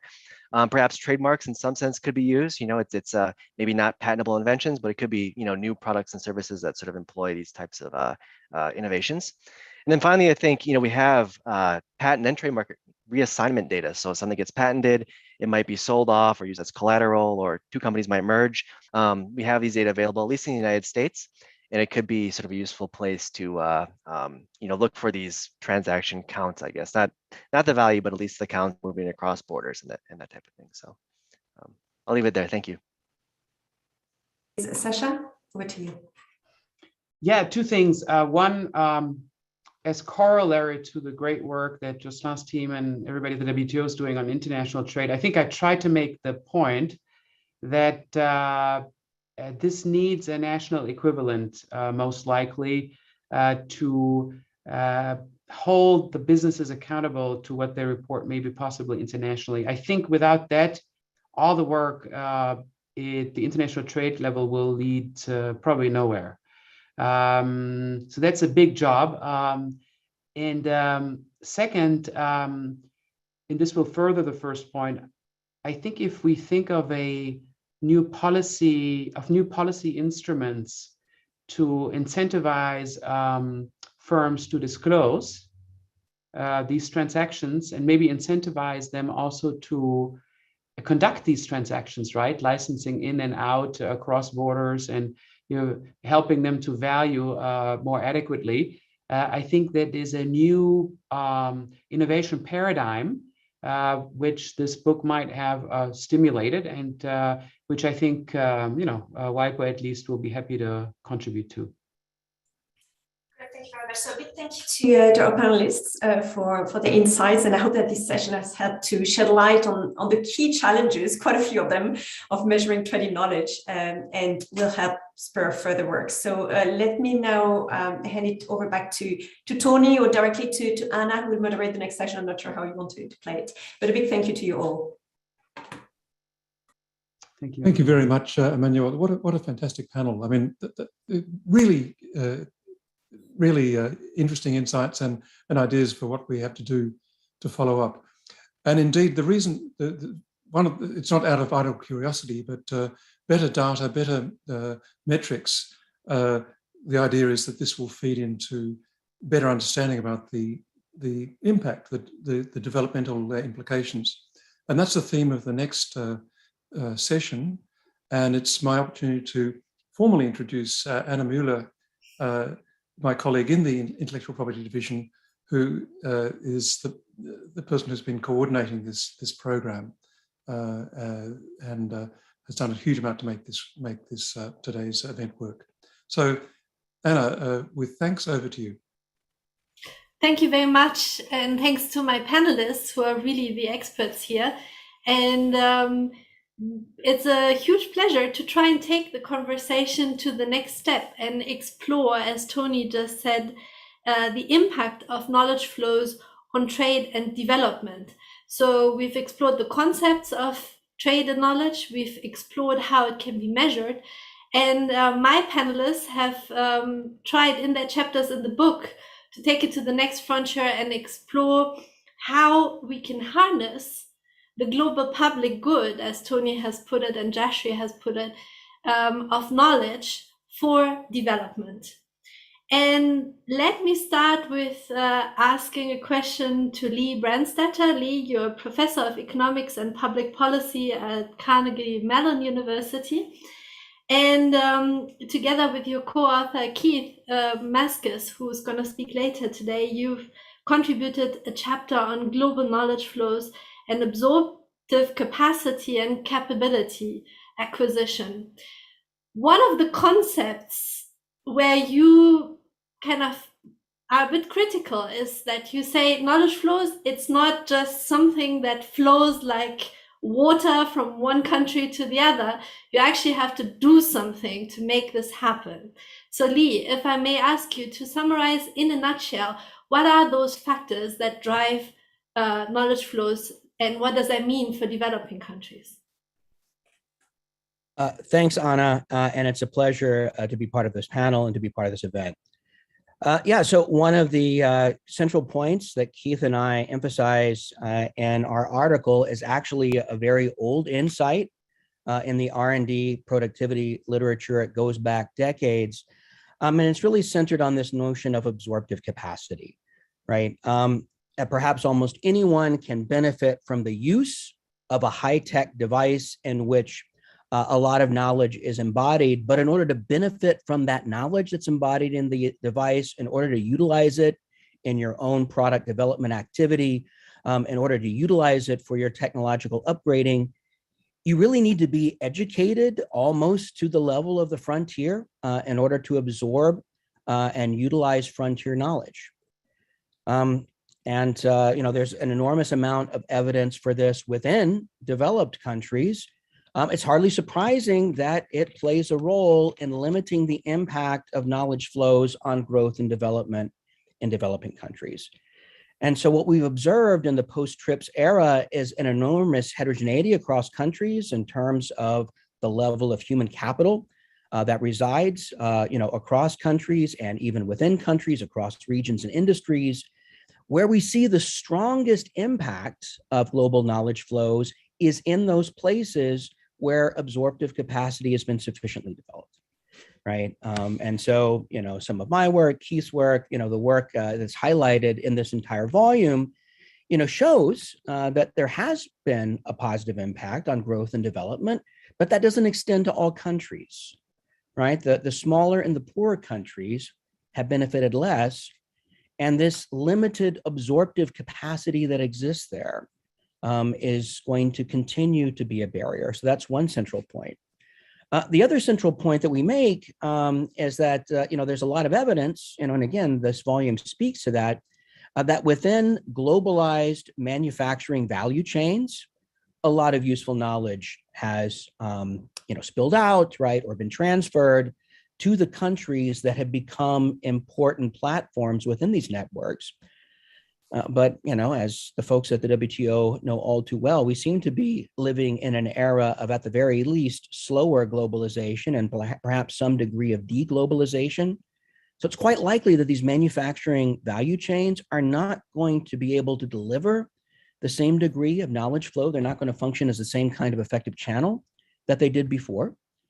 Can we look to other developments which might generate more? And our chapter emphasizes the, explosive growth and of trade and international digitally enabled services as a possible channel. But that presents policy challenges of its own, right? Will data flows be, both safe, but also free enough to enable this development? Will countries be open to this development? And most importantly, will they be prepared in terms of their absorptive capacity to benefit as much as they can from this development? I think these are all important questions. Mindful of the time, I'll stop right there.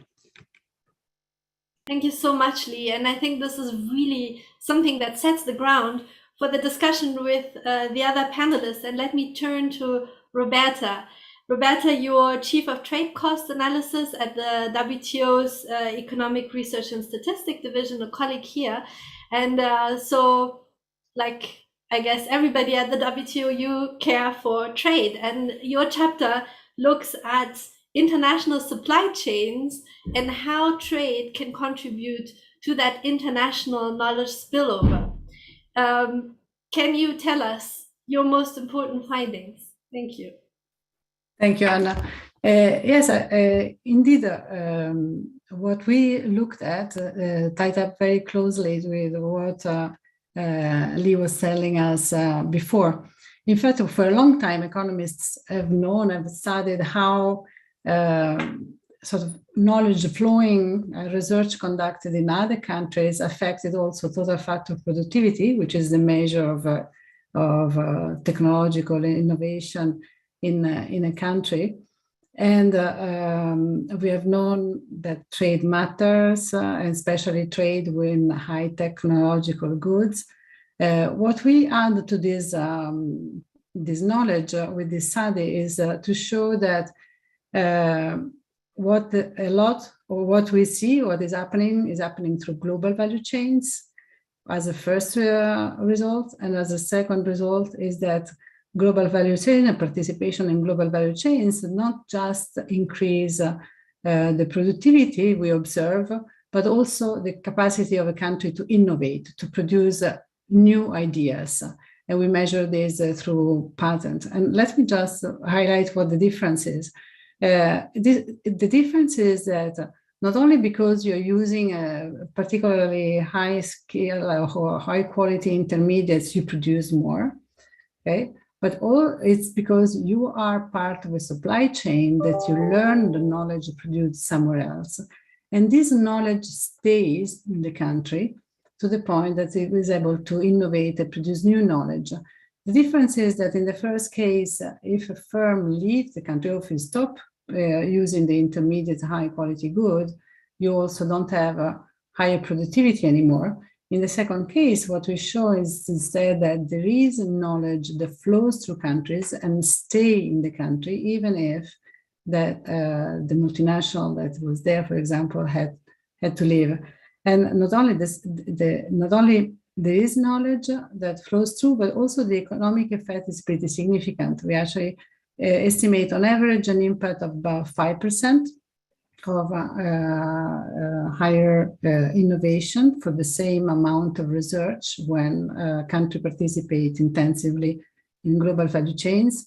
We show that this innovation takes place both with forward and backward linkages, independent of whether it's forward backward linkages in the supply chains, is stronger within industries, that across industries.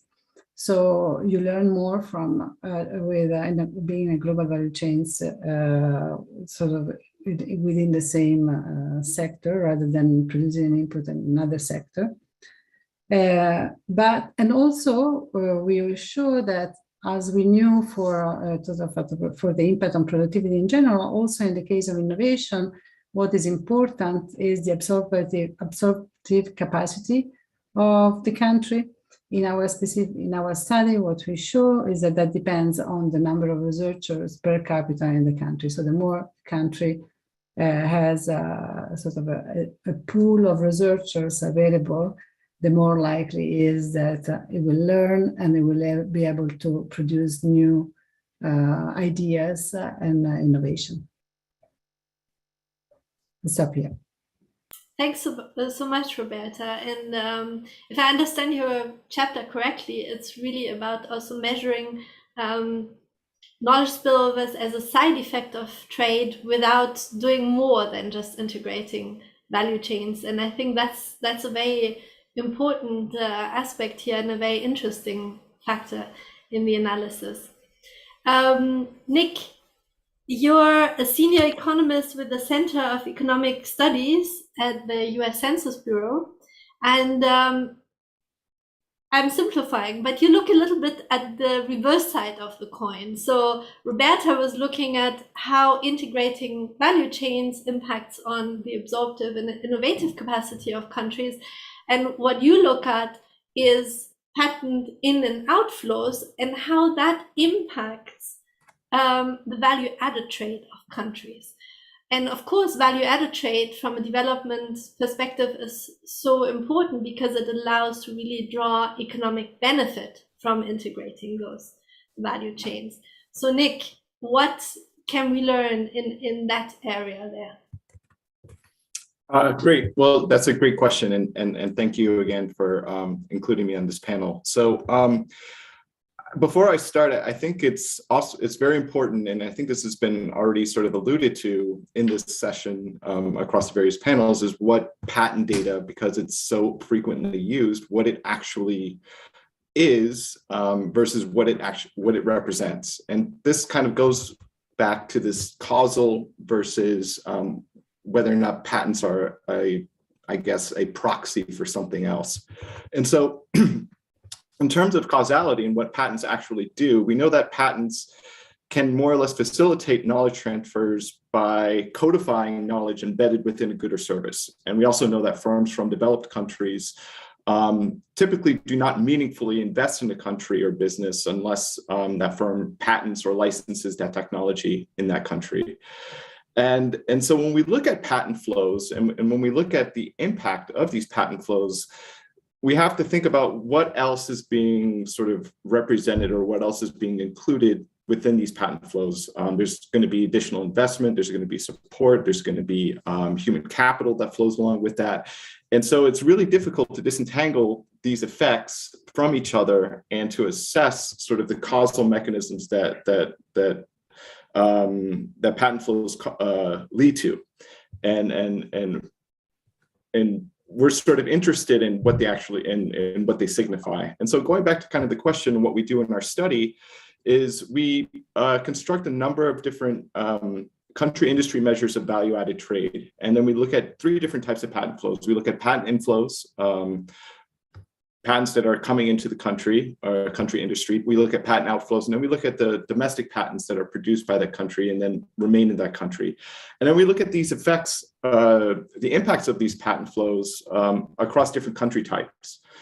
And what we find was pretty interesting, and it goes back to what Lee mentioned earlier, but it also raised a number of interesting questions, I think. So what we find is that patent inflows and outflows had a small but positive effect on value-added trade for high-income countries, which isn't too surprising because it allows, because these high-income countries have more absorptive capabilities, and it allows these high-income countries to reallocate resources within the firms more efficiently in terms of creating, new value-added or knowledge production. On the other hand, we find negative effects for middle-income countries, which was somewhat surprising to us because what we think is, or what we believed before is that, these knowledge spillovers embedded within these patents would transfer over to these middle-income countries and have a larger effect there. But that's actually not the case. What we do find is that domestic patents produced by these middle-income countries tended to have the largest effect on value-added trade. And so this raises an interesting question in the sense of how should we interpret these results? It seems indicative that high-income countries are both more capable of reallocating resources more efficiently than middle-income countries, and they're also more capable in absorbing knowledge that comes from abroad. And so the answer is, the interpretation is very difficult. Part of the problem is that we know that most knowledge production is extremely concentrated among a handful of developed countries, which was brought up earlier. And so developing countries and the rest of the developed world rely on the knowledge flows from these countries for any type of meaningful technology transfer.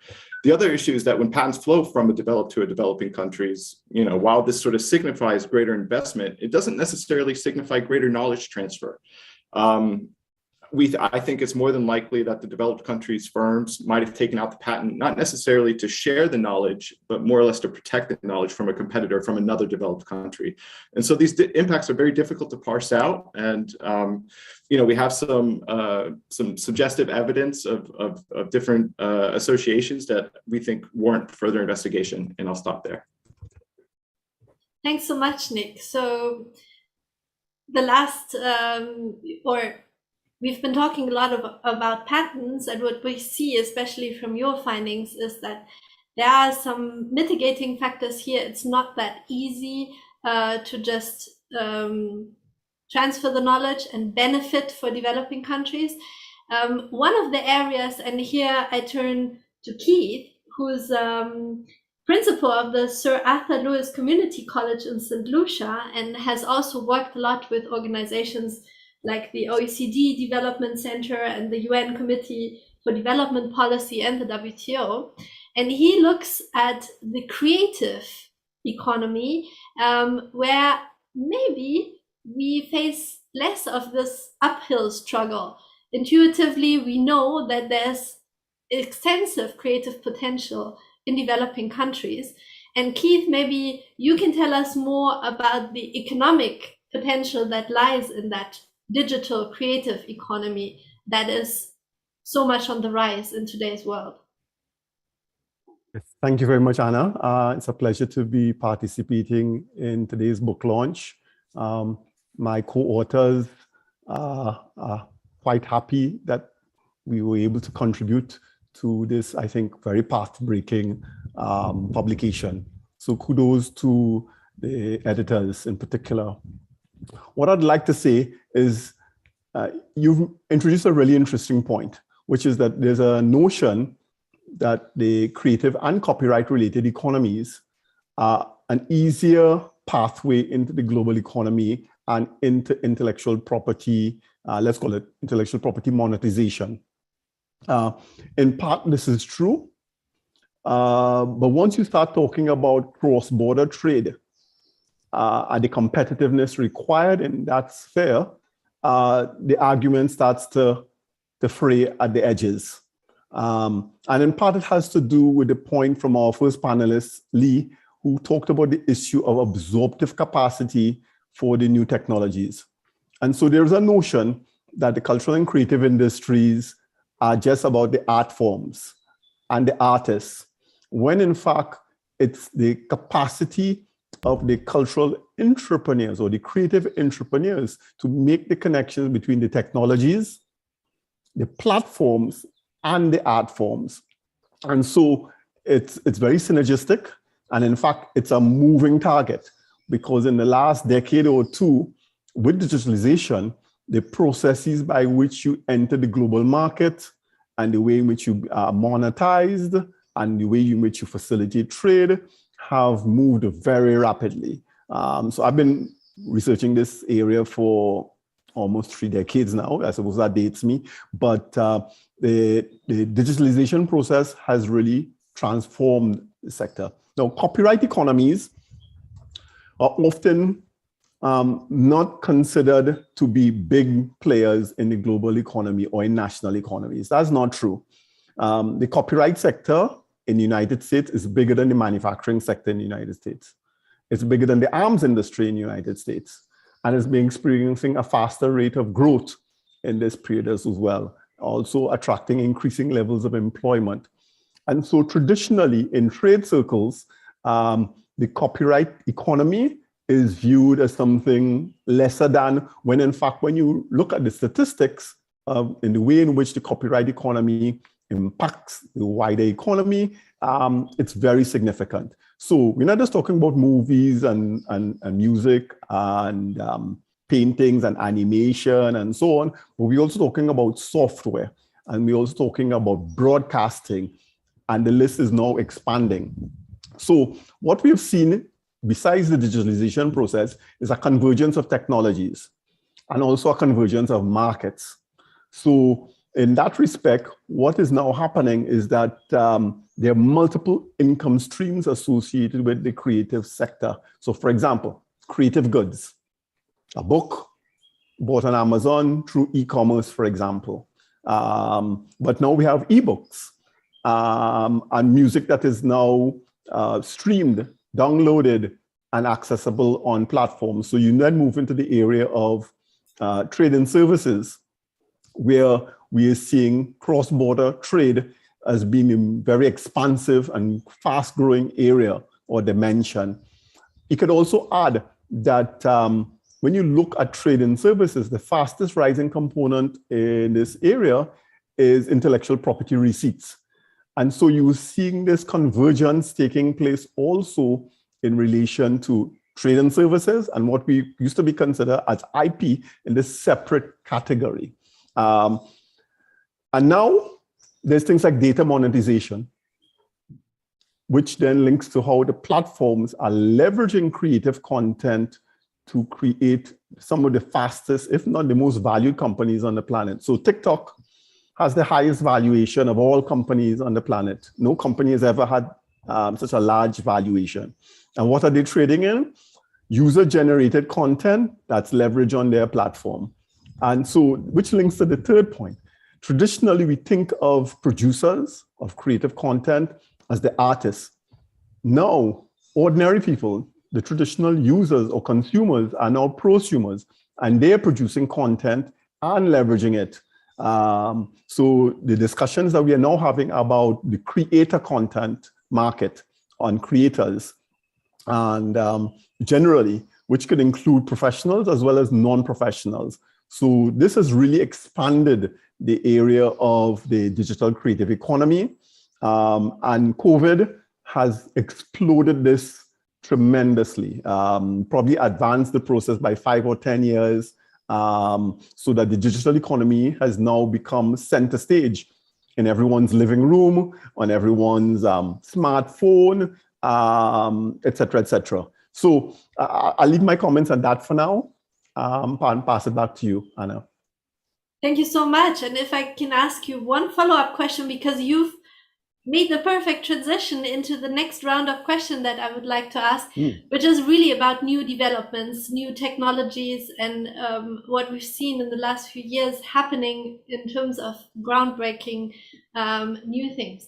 And one of the things that you explore in your chapter is blockchain technology and the kind of promise it may hold to cut out the middleman and allow for more direct economic benefit to flow to the creators of creative content. So what can you tell us about blockchain, and what do developing countries need in order to be able to harness that as a force for good and development? Right. Well, maybe I'm going to reference again Lee's initial presentation about the absorptive capacity, but it also links to what we call informational and knowledge asymmetries. So, so often when I meet creators and I talk to them about the growth of the creative industries, or when I meet with people who are administrators or managers in governments in the developing world, and I talk to them about blockchain, their eyes gloss over. I mean, they don't have a clue what's going on. In fact, very few people understand what it is all about. And in many respects, these new, very dynamic elements of the global economy, and particularly digitalization, are really outside of the sphere of capture for most people, including those who are directly impacted, for example, in the creative sector. So what do we know about blockchains? Well, you can talk to the specialists and they will tell you it's a shared, programmable, cryptographically secure mechanism that has embedded in it a trust ledger, blah, blah, blah. Even most specialists in trade don't even know what that means. What it does do as have potential for, though, is that it allows for a greater, let's call it democratization potentially, of data and information so that you can have greater peer-to-peer transparency between users and creators, so that the transactions are accessible to everyone. In that sense, it's non-corruptible, and the payment systems that can be attached to the blockchains can allow for the transfer of resources and flows between users and creators. Now, that's it in theory. In practice, what is more likely to happen is that the same big platforms that have been at the forefront of some of the technological revolutions, for example, Facebook, moving into Meta, into the metaverse, and so on, are likely to capture a bigger share of this new growth utilizing blockchain technologies in the creative sector. It's also that one of the fallacies about the new technological paradigms is that it creates this democracy, when in fact it requires higher economies of scope. And as a result, you need to have not just access to the blockchain, you need to have access to the market. And for example, do you have the marketing budgets? Do you have the mechanisms by which your work can be discovered by the ordinary citizen or particular potential markets? And the answer for most individual entrepreneurs, or for small entrepreneurs, and for small entrepreneurs coming from small or developing countries, is that their domestic or local platforms won't have the marketing leverage to ensure that their works are discoverable on these platforms. So for example, will you show up on a playlist on Spotify or on Pandora or on Netflix, et cetera, and the answer is invariably no.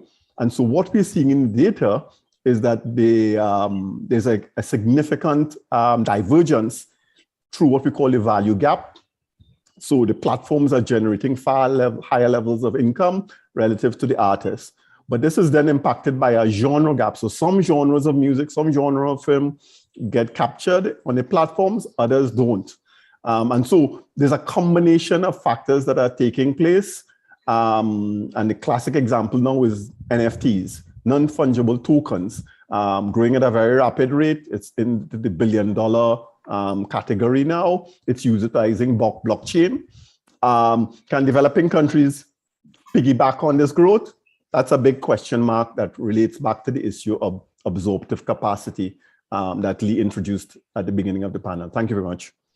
Thanks so much, Keith. And very important points here on, I think, also regulation of platforms that I'm going to get back to in my next question to Lee. But before I move there, I would like to take up your point on COVID-19 changing and ask Roberta a question on that. We saw that COVID-19 has really changed international supply chains and has created problems there. And how do you think that relates to trade and knowledge, to international spillovers and knowledge, and your research on that? So let me highlight back one element of the research finding, which is the global value chains are a mechanism, as the means through which knowledge flows. So knowledge flows through global value chains. And that could explain why, for instance, you have countries, the developed countries, that get more knowledge from patterns than middle-income countries in a way. What you need is because there's more participation in global value chains among developed countries that from all of the middle-income countries, for example. So global value chains, and then let me also link this. So first finding, global value chains matter for knowledge flows. The second thing we know, and Tony in its introductory remark highlighted, is that knowledge flows are a mechanism to grow, right? So this implies the knowledge that global value chains are important for growth. So once we keep this as a sort of a key for in our story, and we look at what happened with COVID and the frictions we have seen, the disruption we had in global value chains, with global value chains, And the consequence of this is that somehow COVID has highlighted the risk associated with production networks.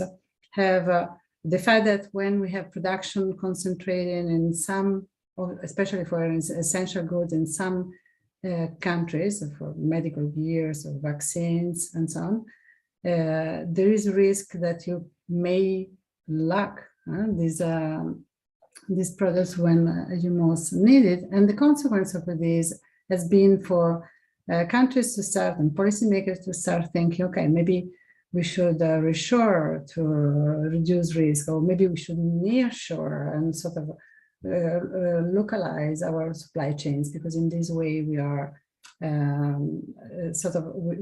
we are sort of safer in case that we can better coordinate in case of risks. So we've seen the EU has worked in this sense.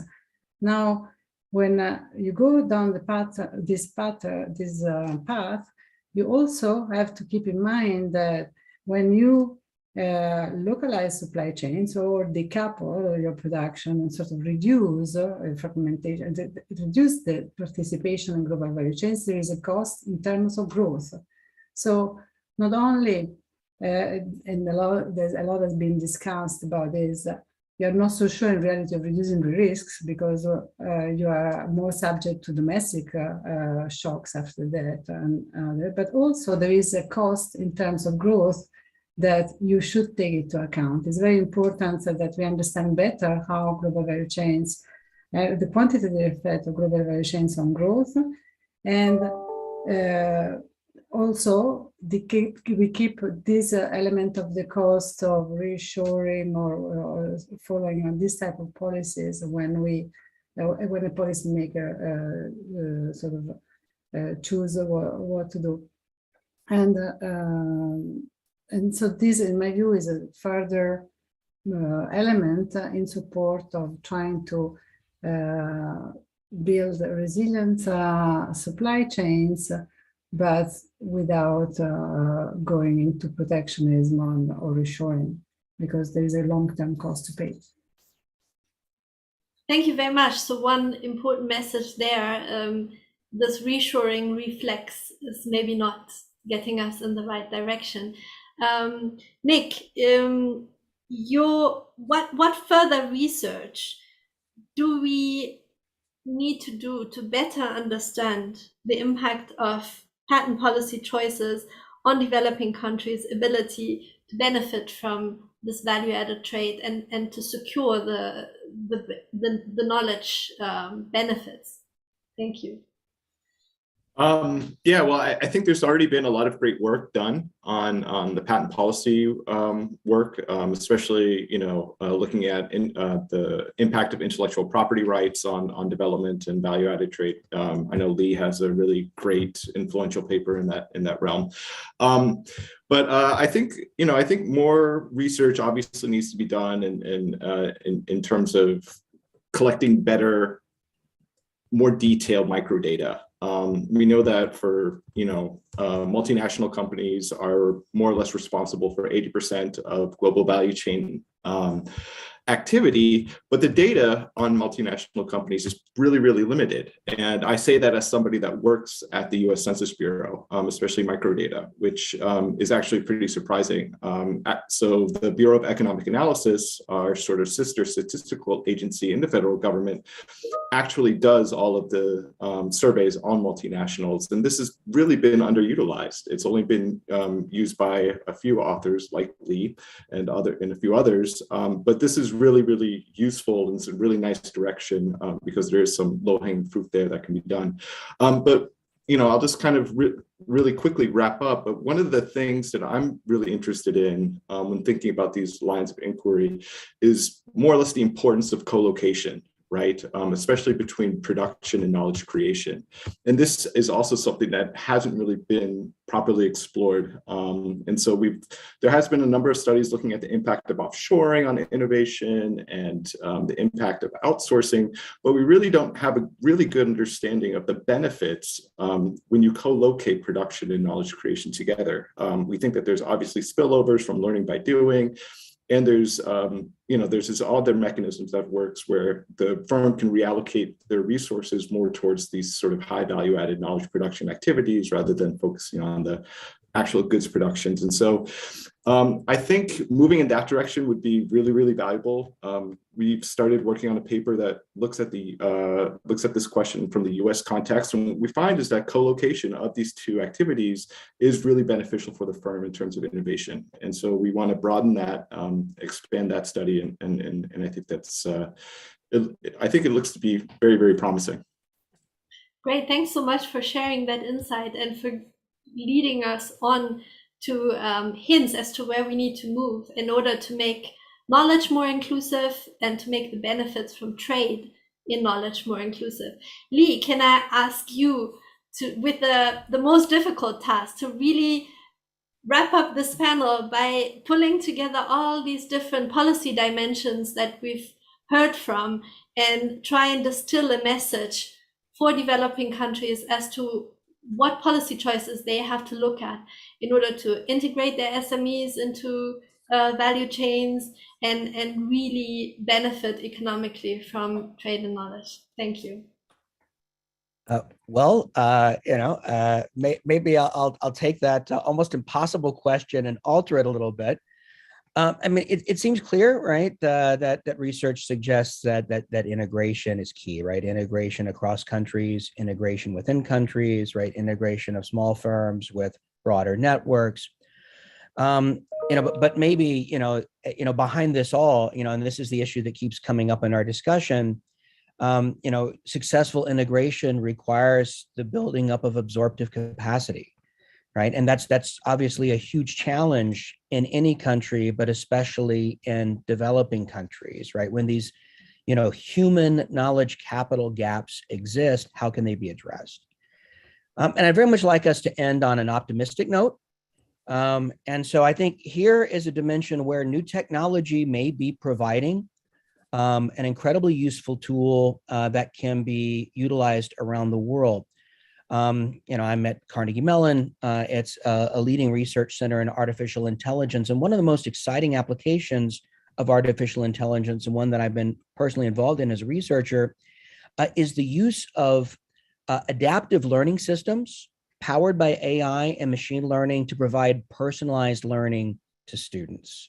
Right? It's particularly developed in a math context. We have software that can give students problems, figure out on the basis of the mistakes the students are making, what they don't know, and give them focused practice in that domain, and then move them on to the next level, right? So I've been working with an interdisciplinary research team here at CMU, working with public school kids in our neighborhood.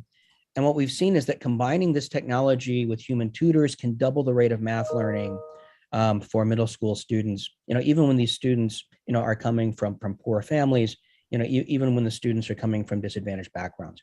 But it's not just in advanced countries. So Kartik Muralidharan at UC San Diego has shown that when this technology is applied in developing country contexts like India, the effects can be even larger, right? So imagine that we could double the rate of human capital accumulation in developing countries.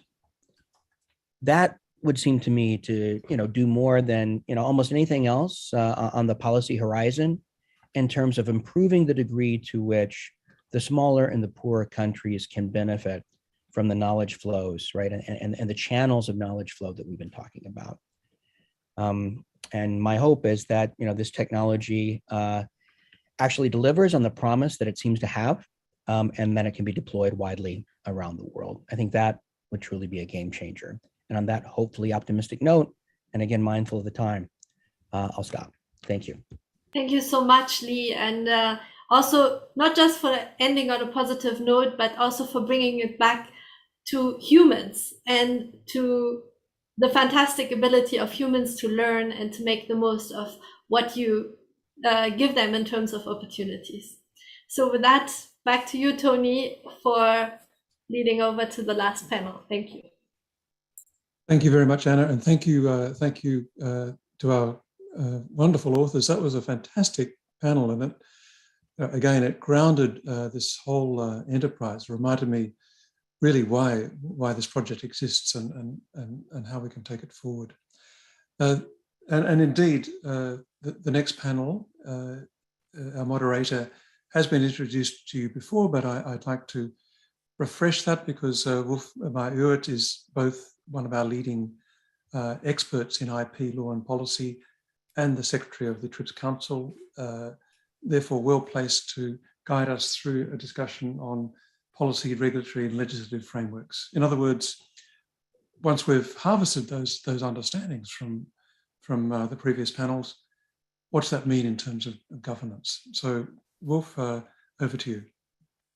Thank you, Tony. And yes, indeed, I'm joined by a wonderful panel, and I'll endeavor to take as little time as possible from their valuable speaking time. But we're tasked with looking at the policy, regulatory, and legislative frameworks that we should have, taking into account all of those insights that the previous authors on the previous panels have alluded to.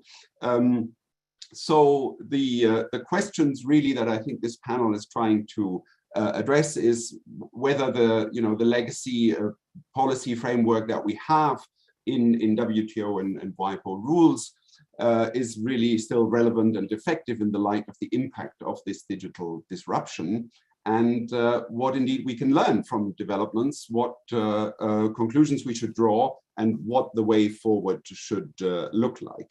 So I'm going to give all of our authors on this panel 5 minutes roundabout to address this question from the perspective of their chapter.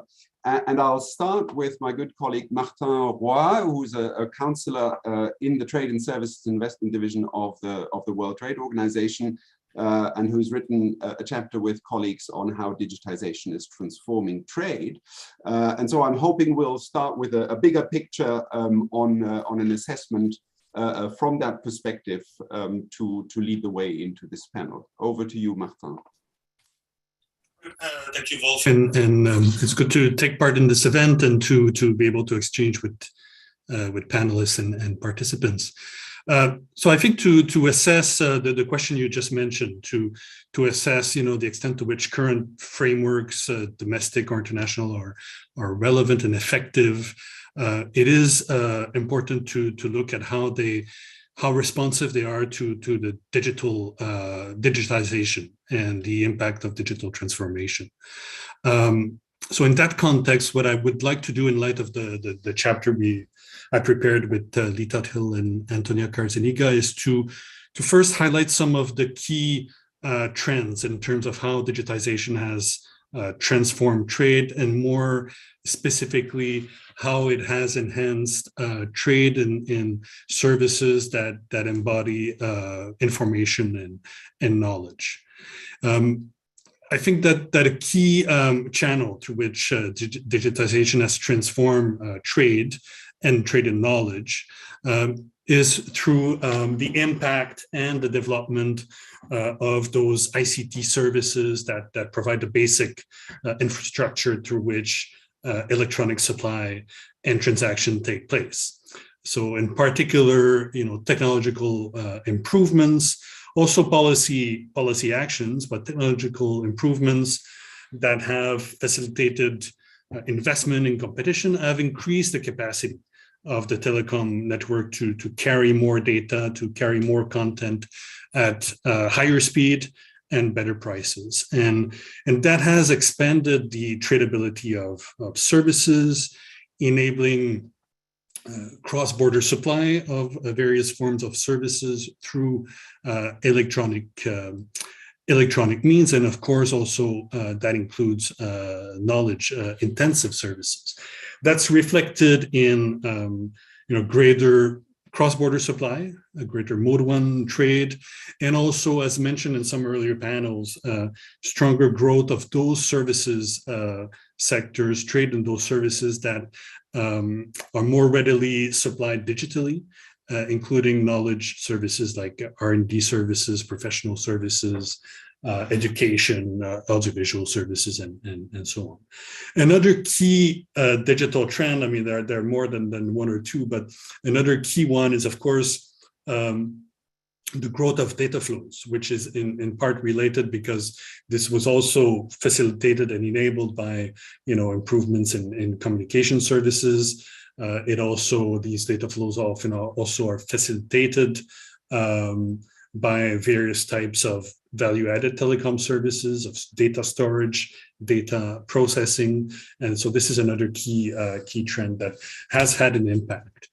Now, in terms of how the current frameworks or policy frameworks address or respond to these changes, I'll just focus briefly on one aspect, which is the WTO framework, and more specifically, the WTO framework as it relates to trade and knowledge services. And in that regard, of course, when talking about whether the WTO framework is responsive to these changes, typically and understandably, what will be pointed out is, what should be improved, what is missing, because a lot of the policy framework in the WTO was set out many few years ago. So what I want to do is to highlight what is already there in the WTO, because that is also relevant. And the few things I want to highlight in that regard for trade in knowledge is the fact first that looking at the services aspect, the WTO through the GATS already covers trade and knowledge services through digital means, even though that is not necessarily explicitly highlighted in the agreement. The jurisprudence has further ascertained that. And also, key rules of trade apply to trade and knowledge. So non-discrimination, market access, for cross-border supply, for investment, these apply to trade and knowledge. And this is important for that particular sector to grow and continue to be important. Similarly, existing rules are in the GATS cover to some extent data flows, not in the explicit manner and detailed manner that a number of regional trade agreements would cover it, but it does cover it in part, and that might be something to also highlight. I will stop there in view of time, but I'll be happy to come back with some more forward-looking comments on this topic. Thank you, Wolf. Thank you. Yes, I hope we'll have a time for a final round to look more at the forward-looking assessment. But this leads us, I think, very well into our next speaker. Professor Mira Burri is a professor for international economic and internet law at Lucerne University in Switzerland, and has contributed a chapter on adapting trade rules for the age of big data. And I think in that chapter, I think she picks up precisely on where Martin left off, namely whether or how to return to the WTO as a multilateral forum and how to do that. So I'd be interested for you to elaborate on that particular aspect. The floor is yours, Professor Burri. Thanks so much, Wolf, for the introduction, and I'm delighted to be part of this discussion.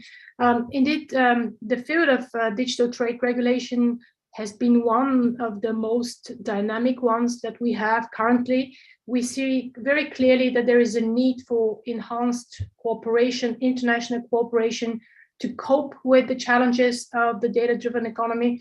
And some of those were already mentioned, the challenges in particular coming from cross-border data flows. And they're quite interesting because on the one hand, they are absolutely essential. These data flows crossing borders are absolutely essential for the growth of the digital economy. Also in new areas like Internet of Things and artificial intelligence, where data inputs are really essential. On the other hand, with big data analytics in particular, we have this tension between the access to and control of data and the protection of vital societal interests, such as national security and in particular also privacy protection, of course. This has led to a new generation of digital trade barriers. We often speak of this data localization measures.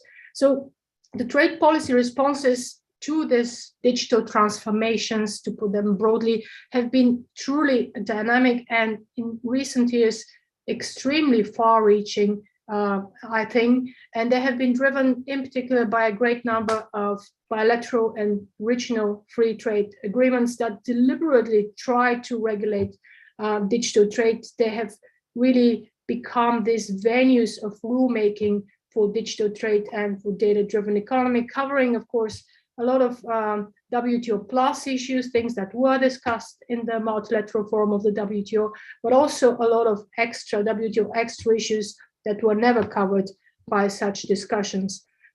What is interesting in very recent years, maybe the last 3 to 5 years, is that we have seen new distinct rulemaking coming from this chapters, digital and e-commerce chapters in particular, and we see some elements of convergence between the different parties, but we also see distinct positioning of the major stakeholders, in particular the United States, of course, the EU, as well as China. Just to give one example, if we take this more or less US-driven model of the CPTPP, which has a very comprehensive e-commerce chapters, also with very liberal rules with regard to data flows, it has diffused over the years. We have more than a dozen agreements post CPTPP that deal with data flows, that deal with substantive issues of the data-driven economy. And now this membership of the CPTPP is potentially to be expanded with the United Kingdom and maybe even China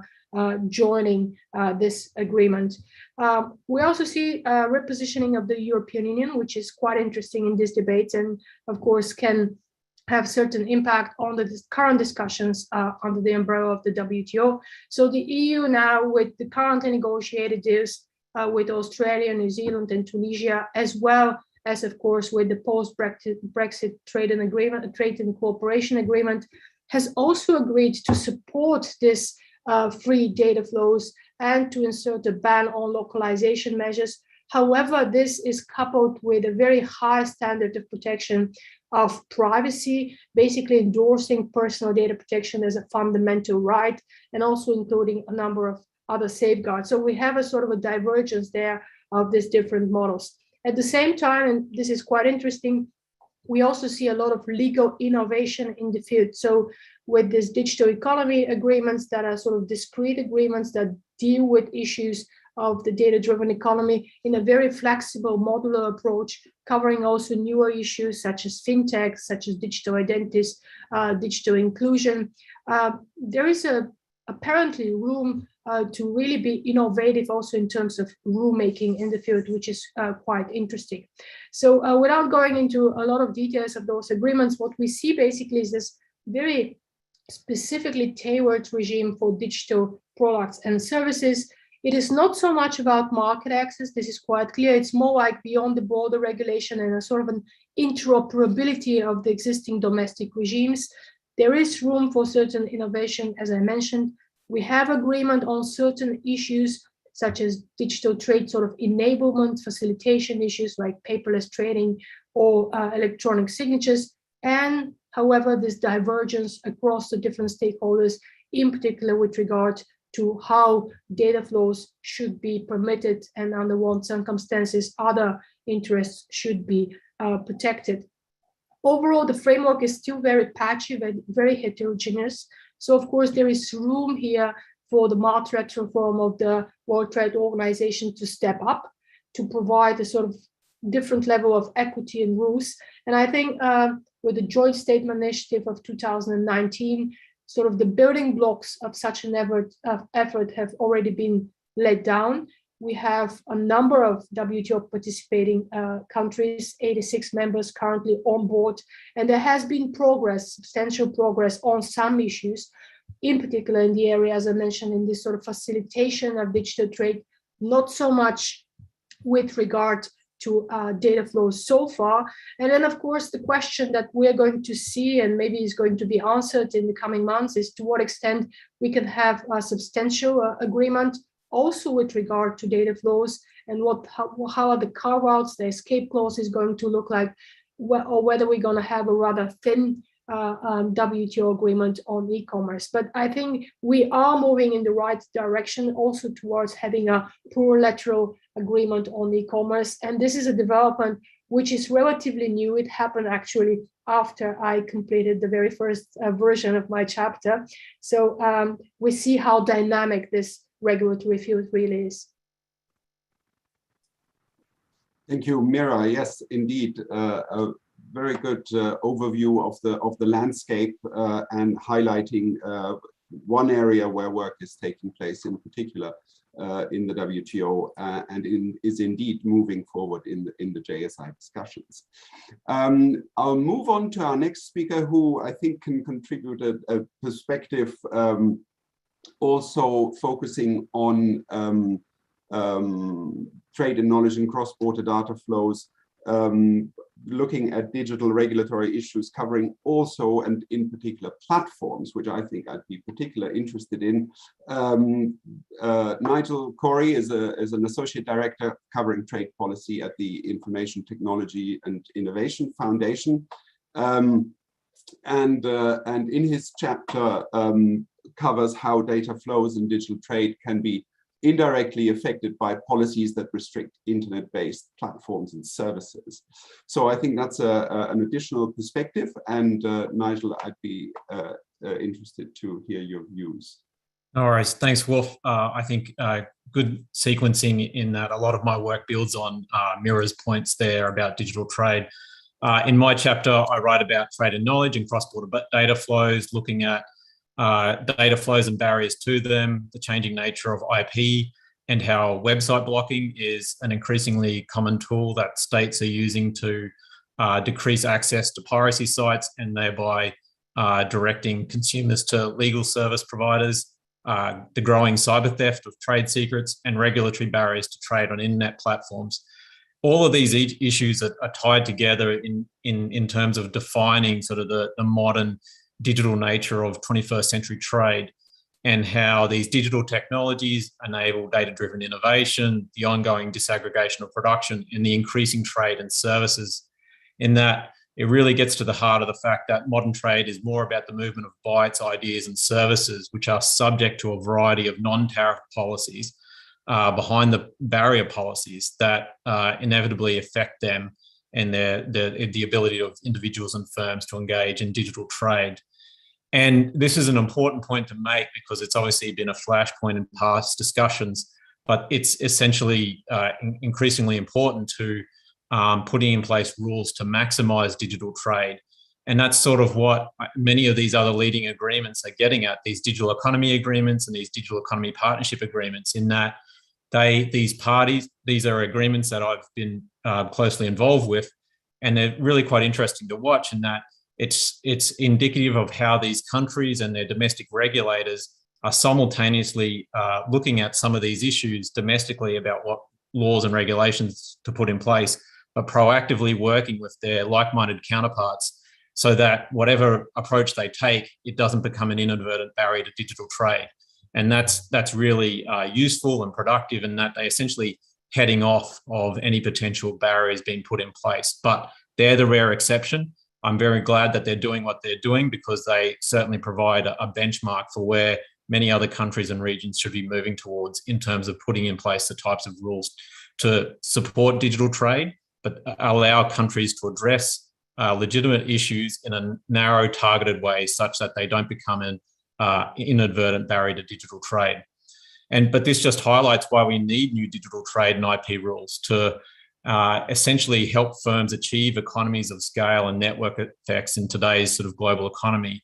And in turn, their ability to achieve that scale plays a growing role in boosting economic competitiveness and innovation and productivity at home. And so the policymakers I talk with from around the world on this sort of realize that this is happening, but don't sort of fully appreciate the significance of it and how they need to sort of rush to catch up in putting in place the enabling factors at home, as well as to change their perspective of what they should be working towards internationally. Because to be frank, the WTO trade rules and many countries' domestic rules on IP and data and digital policies are out of date or non-existent. And the nature of the debate around these remain, I suppose, wedded to these outdated rules, and they've essentially increasingly been undermined because more and more countries don't think that they'll be enforced. And so they're filling this vacuum about whether there are a lack of rules or uncertainty of whether they apply to enact a growing range of barriers to digital trade. And part of this is based on this sort of the debate being locked in this stasis of the 1990s about what is trade, what is legitimate for trade policy to address the nature of IP. And so this type of outdated definition and conceptualization of trade and IP needs to change, because what goes on behind the border is increasingly central to shaping trade in the 21st century. And the inability to make progress leads to the ongoing absence of modern trade rules, and it's leading these other states to push ahead in their own, on whether bilaterally or regionally, with these new rules, because they recognize what's at stake. And that's an increasingly important part of this equation, is that when you see some of these countries like Chile or Singapore or Australia or New Zealand like pushing ahead, is that for these rules are even more critical for small and medium-sized countries, because they don't have the domestic economies of scale to be successful in the global digital economy. And so having new rules is even more critical for them, to give their firms any chance of being successful. Because if the current trend of restrictions continues to grow, then their firms will never truly be able to maximize the potential of IP and digital technologies in today's sort of trading system. And so it really is incumbent upon policymakers, and I'm really happy to obviously contribute to this project, and I hope it acts as a platform and a foundation for sort of a refreshed, revised look at these issues, because technology will continue to march on. And if our international policy framework remains wedded to the past, then we'll only have more and more gaps and more barriers sort of pop up that will prevent us from creating the type of rules-based open global digital economy that maximizes the potential for people from around the world to use these technologies to improve their condition at home. So I'll end it there and look forward to any questions. Thank you, Nigel. Excellent. So we are collecting, I think, a clear picture that while, as Martin pointed out, there is a framework there that does, in principle, if not explicitly, already apply to some aspects. There clearly is certainly a perceived need for updating and to some extent even new conceptualization, as Nigel put it, for rules on that realize that trade is about the movement of bright ideas across borders, which I think is a very snappy way of putting it. Now, while this has focused, of course, on trade rules and therefore sort of government created rules, I think one aspect or one realization in particular in the IP field is, of course, that much of IP and the knowledge and bright ideas embedded therein moves through licensing agreements. And that gives me great pleasure to introduce the author of a chapter looking precisely at the terminology and the framework for knowledge transactions. Professor Jacques de Vera is a professor of contract law and intellectual property at the Law School of the University of Geneva here in Switzerland, and a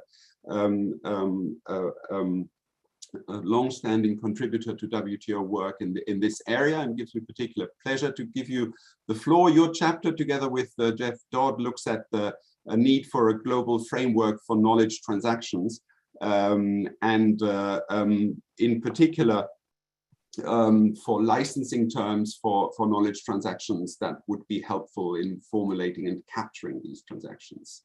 Jacques, the floor is yours.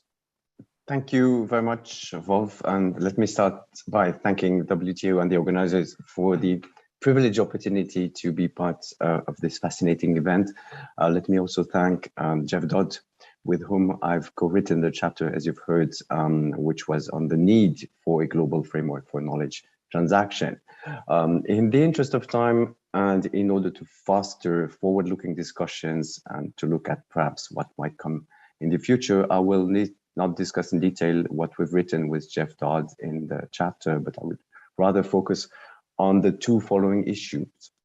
The first one is the need to include, to have basically a broad definition of knowledge transactions and to include data transactions in knowledge transaction. And actually it's something that perhaps we could have done more in the book chapter, also in light of the very recent evolution of this issue, to which I'll get back later on. So the book is on knowledge transaction, and our chapter, as just mentioned by Wolf, has focused on, so to say, classical IP transaction, IP licensing transactions. However, as we know, in the data-driven economy, transactions are and will be more and more on data as such, and thus not on classical IP assets such as trademarks, patents, and copyrighted works. So I think we need to somehow include data transaction in future activities, and this is going to be what I would be mentioning and discussing in a few seconds. And the second issue is the need to facilitate fair knowledge transactions. Tony Tobman raised the question in his introduction today, and he said, and I quote what was on one of his slides, if IP licensing is a new trade, meaning if intangible trade is more important than tangible trade, which is the case today, when is the deal fair?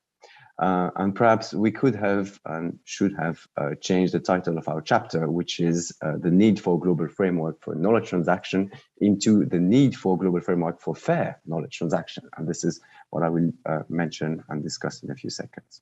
So to the first point, as we know, we've evolved from an ecosystem in which trade in tangible goods were the key of the economy and the focus of the economy, to a system in which intangible assets are really the essence of what's taking place today. And Tony Tobman talked about trade in bits.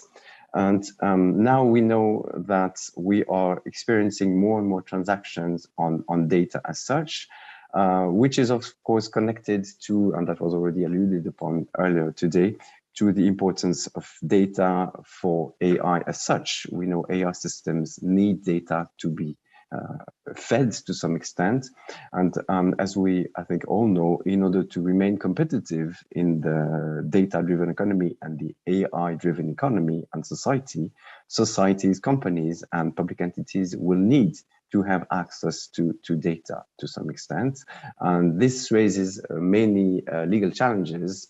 What shall be the legal conditions of use of this data in terms of inputs, which can trigger interesting IP issue, and what shall be the legal treatment of these data in terms of output. And we'd somehow have to find a balance between sufficient protection of the data as such to somehow reward the investment in the creation of the data, but at the same time, we should make sure that the data remains accessible to some extent. And in that respect, I think we should also have a broad understanding of data as including both personal data as well as non-personal data. And in that context, I think it's also interesting to look at what is emerging in various regulatory instruments, specifically in Europe, where we see more and more instruments and regulatory proposals promoting or even mandating data sharing, and also creating new entities, these data intermediaries, which are really something that we should keep on our radar in terms of also future activities, and also look at recent policy proposals for the data economy, including one, and I'll share that on the chat in a few minutes, one which has been co-led by the American Law Institute and the European Law Institute on principle for the data economy. Now, two quick words about the second aspect, the need to facilitate fair knowledge transactions. We could have hoped somehow to have a global international conventions on knowledge transaction in the same way as we do have international conventions on transactions on tangible goods, including, for instance, the International Convention on the Sale of Goods, which was adopted back in 1980 in Vienna. But we don't have that yet, but that's the bad news. But the good news somehow is that we see also, looking at what's happening in Europe, like a trend where we see kind of a development of frank licensing terms, fair, reasonable, non-discriminatory terms, which have been developed, as we know, for patent licensing, but this is something which is emerging even beyond patent licensing. So I think this is something that we will have to also look at very carefully, and also to look, and that's going to be my final point, look at the way how these disputes shall be solved in order for us to have fair licensing terms. We should also make sure that we have fair dispute resolution mechanism. So I think this is something that we also should keep on our radar in terms of future developments, and arbitration may play a significant role on that front. Thank you.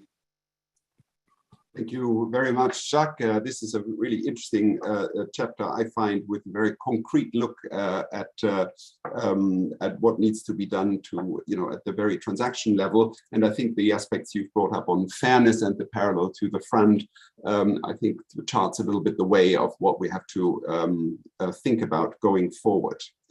I will go to our last speaker. Lucas Padano is a partner at the Brazilian law firm Fira Salles Avocados, focusing on international trade regulations, intellectual property, and competition law. And he has written, he has co-authored a chapter on cross-border knowledge flows under international trade agreements, a need for new multilateral disciplines. And I'm hoping you'll give us a forward outlook on what is needed, what new trade rules are needed to further promote such flows. Thank you, Wolf, and good afternoon to all. I am honored and pleased with the opportunity to participate in this event. I will try to briefly address the three questions that you posed, Wolf, and then hopefully try to present this forward-looking view. So the first question is whether the current multilateral legal and policy framework is relevant and effective in the light of the impact of digital disruption. In my view, yes, the rules are definitely relevant. In the chapter that I have written together with Luisa Tangari, we try to offer a framework of the trade and IP disciplines that have an impact on knowledge flows, which you consider as a concept that includes flows of information and data that are a key feature of the digital economy. To help understand the full picture, we have classified those disciplines in 4 categories. The first category involves those disciplines that facilitate trading goods and services that enable access to information. So in this category, we have, for example, the expanded ITA, Information Technology Agreement, which promotes free trade of goods that are essential to enable access to knowledge, such as computers, smartphones, and so on. The second category involves rules that concern incentives for the creation of knowledge. Here we have, of course, the TRIPS agreement with its minimum standards of protection that ensure that incentives to innovation are in place. The third category concerns provisions that promote cross-border flows of knowledge, i.e. the transfer of technology. Here we have various provisions from GATT's commitments to trading services that embed knowledge, such as technical assistance, and also specific provisions in the TRIPS agreements that promote the transfer of technology to developing countries. And the fourth category involves provisions that allow certain legitimate restrictions on flows of information. This involves the recognition of different values, such as privacy and cybersecurity. They are reflected, for example, in the GATT's general exceptions. And they are important to ensure that consumers and internet users may trust the digital environment. Those are only a few examples. The chapter discusses various others, but they are hopefully sufficient to show that there are multilateral rules in various areas that remain very relevant for trade in general, including in the digital economy. The second part of the question, whether the rules are effective to cope with the challenges of the digital world, is trickier. So I'll try to address this by reference to the next question, which is what can be learned from bilateral and regional trade agreements. There is surely a lot that can be learned and improved based on those experiences. For one thing, the preferential trade agreements have become the main avenue for deeper commitments to freer trade, especially in the context of the lack of advances in the Doha round. And this is quite visible, for example, in the area of services. There are relatively few market access commitments in the area of migration of skilled workers under the GATT, for example, which is, of course, an important way to disseminate knowledge. Various preferential trade agreements seek to encourage the temporary movement of R&D equipment and also skilled researchers. And it would be good to multilateralize those types of obligations as much as possible with actual commitments that go beyond best efforts language. Another aspect concerns digital trade, as noted by my fellow panelists. There are various recent bilateral or regional agreements, including chapters in that area. And depending on how these commitments are framed, they may in practice have an effect similar to a horizontal market access commitment for various types of cross-border services, which can be rather impactful. In the area of rulemaking, there is the opportunity, of course, to include in trade deals obligations that arise from IP conventions that did not exist when the TRIPS agreement was negotiated. So two important well-known examples are the so-called WIPO Internet treaties, the WIPO Copyright Treaty and the WIPO Performances and Phonogram Treaty. Usually they are referred to in bilateral agreements. Those are all good developments that would be nice to have at some point multilaterally. Now, on the other hand, there are certain aspects of the bilateral treaties that are more controversial, and I will connect this to the last question, which is where should additional research focus on in order to improve our understanding of this connection between trade disciplines and knowledge flows. There's always a lot of debate on what is the appropriate level of protection of IP rights. So on one hand, many preferential trade agreements include significant TRIPS plus obligations. For example, some of them require minimum periods of protection or exclusivity for test data concerning pharmaceutical products. This has a significant impact on the market and investments required to obtain authorization to market those products. By contrast, and we have seen this in the context of the COVID-19 pandemic, from time to time, there are calls to relax the protection of IP rights, especially with regard to pharmaceutical patents, by virtue of the sense that this would ensure access to cheaper medicines. In my view, the TRIPS agreement strikes a very fine balance that one should be cautious about disturbing, either to strengthen or to relax the current levels of protection. This is an area that I think continues to deserve further research so that there can be more precise evidence on the optimal level of protection for each country. Also, to finalize, scientific collaboration and dissemination of know-how may be at least as important as patent protection, if not even more important. So the debate usually focuses a lot on patents, but those other crucial elements to promote the dissemination of knowledge deserve more attention, in my view, especially to understand how trade and IP agreements can help encourage more scientific collaboration and access to scientific knowledge. So I'll stop here. Thank you. Thank you so much, Lucas. I mean, we're now in a place where really the panel discussion should start, really, but unfortunately, it will now have to come to an end. But I would want to give everybody a 30-second final round of having a minimal reaction to what they've heard and maybe sketch where they think the future lies, both in terms of developments, but also in terms of, you know, what research or what activity should be envisaged, also with a view to this project, you know, continuing and hopefully engendering a new research. So what I think the ideas are that we've had a glimpse of is, of course, first, the question of what the existing rules already cover and whether clarification of that actually is helpful. Then I think in terms of the locus of rulemaking, you know, views on whether going back to the multilateral drawing board has merits and how this can be engineered, particularly in light of the fact that bilateral treaties have already galloped ahead in many areas and created facts, of course. I think one aspect is the scope, you know, the WTO plus and WTO extra rules. It seems clear that there are areas that, you know, the WTO rules do not cover, and therefore would be needed, and that is kind of both in the sort of governmental area, but also I think as Jacques has very eloquently pointed out, in the transactional sphere, which in the IP world, of course, are usually private actors that use these terms. So if I can, everybody can give everybody 30 seconds to opine on the way forward, and then hopefully we will all find ourselves in another panel with more time sometime down the road when we can further develop those ideas. So think about what you would want to write your next chapter about. I'll start with, we'll go in the same order. I think I'll start with you, Martin, and then go along the sequence.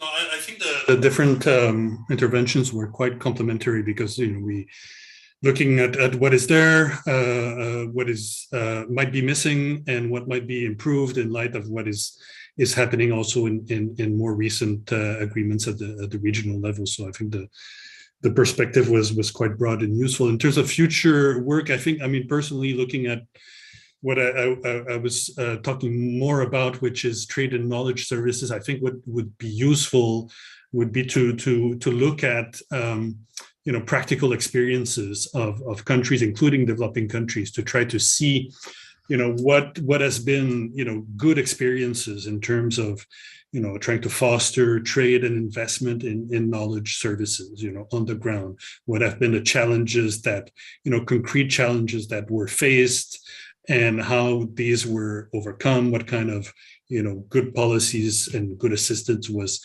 provided to address that. I think this is an area of interest, certainly for me. Excellent. So a question of what works, so to speak. Yeah. Over to you, Mira.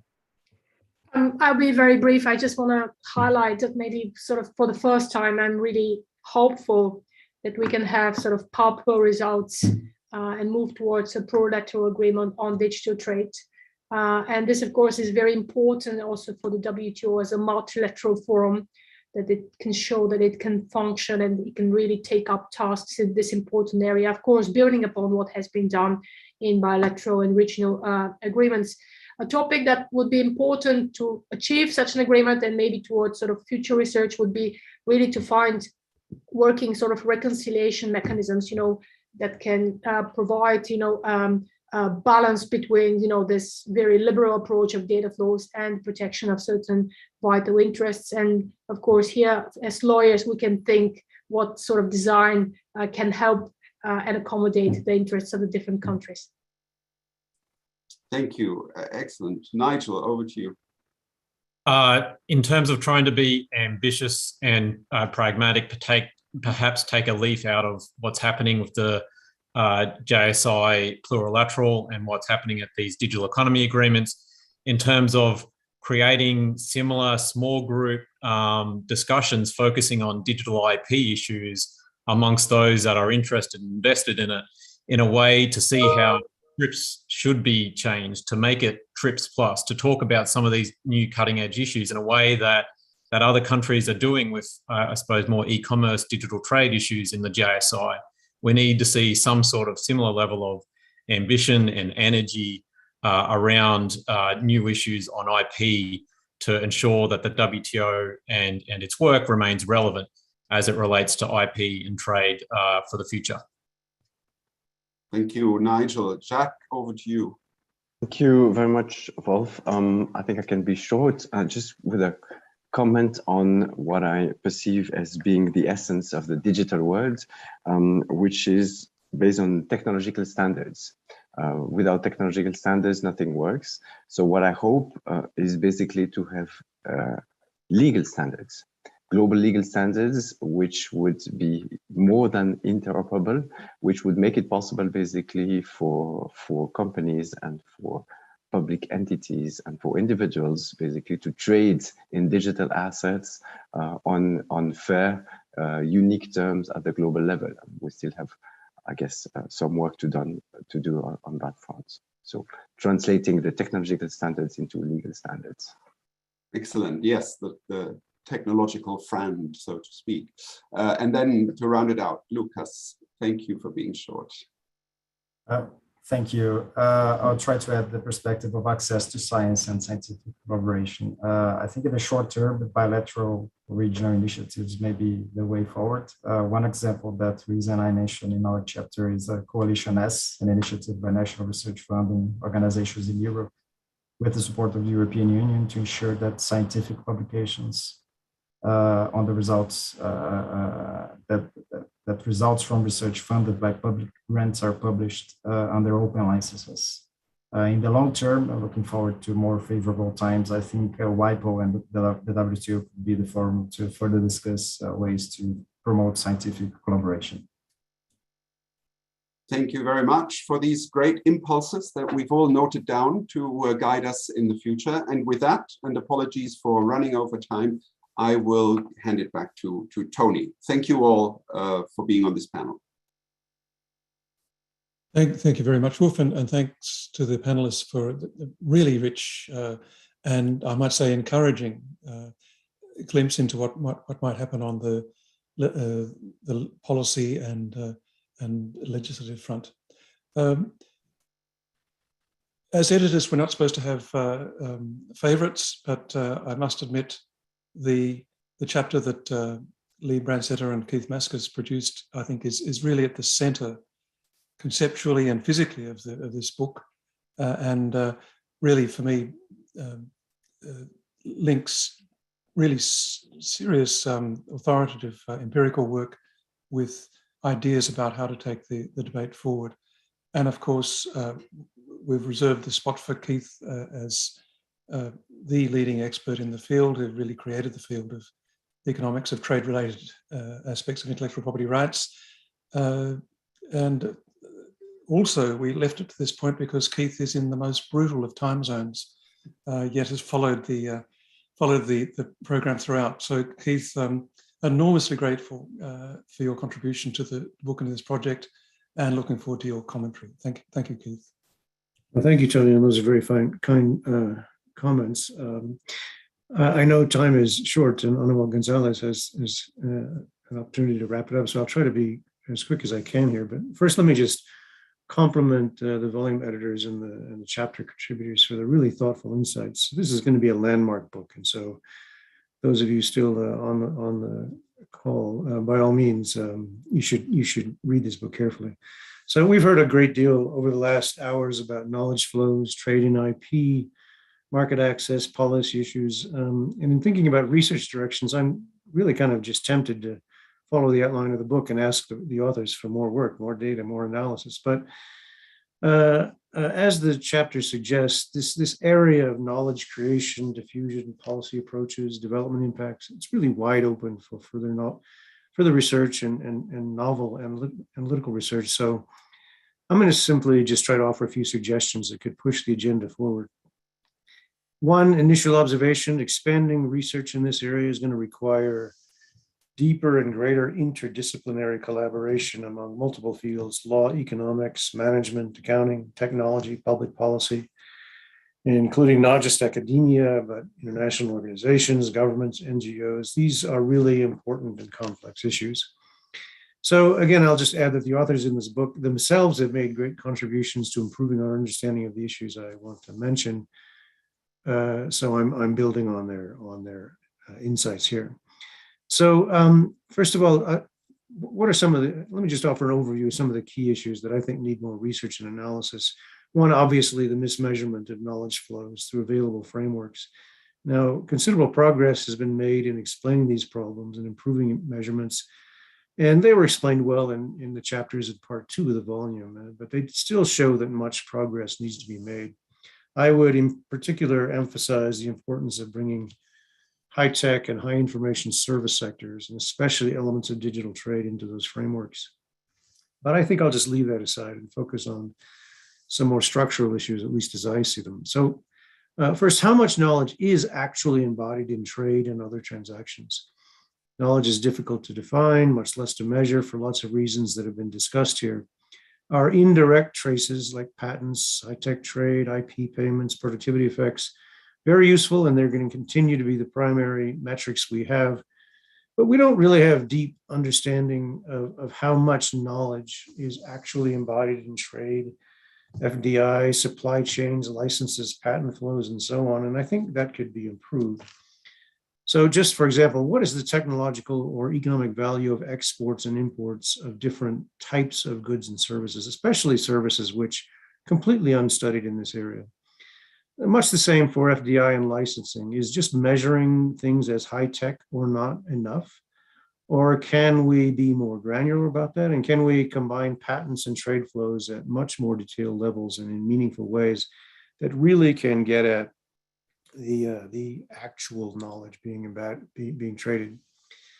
And we know very little about the amounts and values of technology spillovers in different industries and countries that emerge from knowledge flows. So I think quite a bit of thinking about the framework for assessing that is important.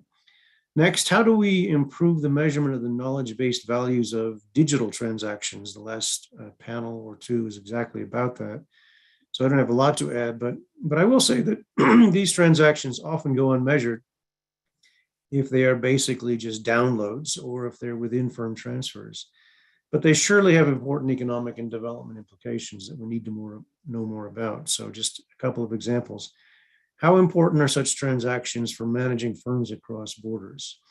How significant are they for improving public services, such as the delivery of education and healthcare? Lee mentioned some work that he and colleagues are doing on the usefulness of AI in education. We need to know quite a bit more about those kinds of opportunities.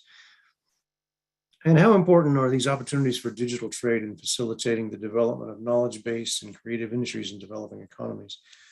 That's a long-standing issue, but we're sort of still at the beginning of understanding that, and especially what characteristics that growth may depend on. Next, what economic and policy conditions maximize the gains from knowledge diffusion? As Lee and I emphasize in our chapter, this is an old question of absorptive capacity, but that remains a pretty nebulous term. What does it really mean in microeconomic and political terms? And I'm referring here not only to national characteristics, Lee mentioned the education of the labor force, but also various situations regarding firms, consumers, workers, public institutions, including various policies. These things all interact in fundamental ways and certainly influence the efficiency with which knowledge flows can be implemented in domestic economies, public services, and so on, and how they all interact. So there's quite a bit of work to be done there. Finally, just the accompanying policy frameworks and how they facilitate or may restrict the gains from access to knowledge flows.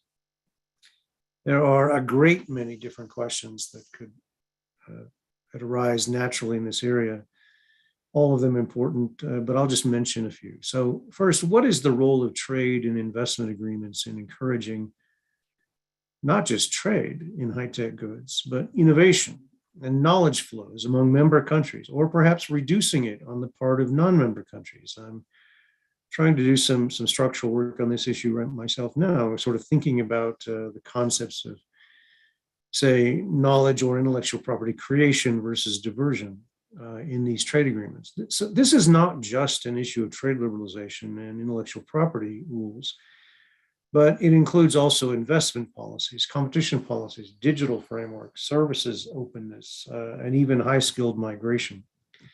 So big areas to be studied there. Does the distortionary tax avoidance of IP ownership that Sasha was talking about earlier, does that actually translate into less efficient use of knowledge globally? And what are the welfare effects of that?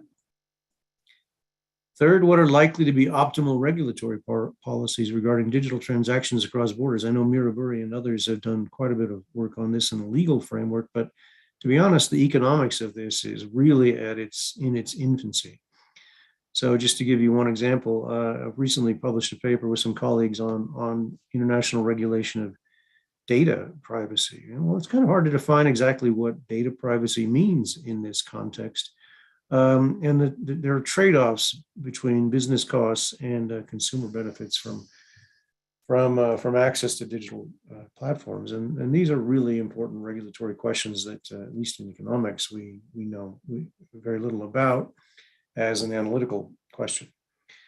And of course, how costly will digital protectionism be as the significance of digital economies continues to grow? What are the trade-offs for consumer data privacy versus these business cost fragmentation, as I've said, regarding data localization requirements? I see this as just maybe the biggest trade policy issue over the next 5 to 10 years.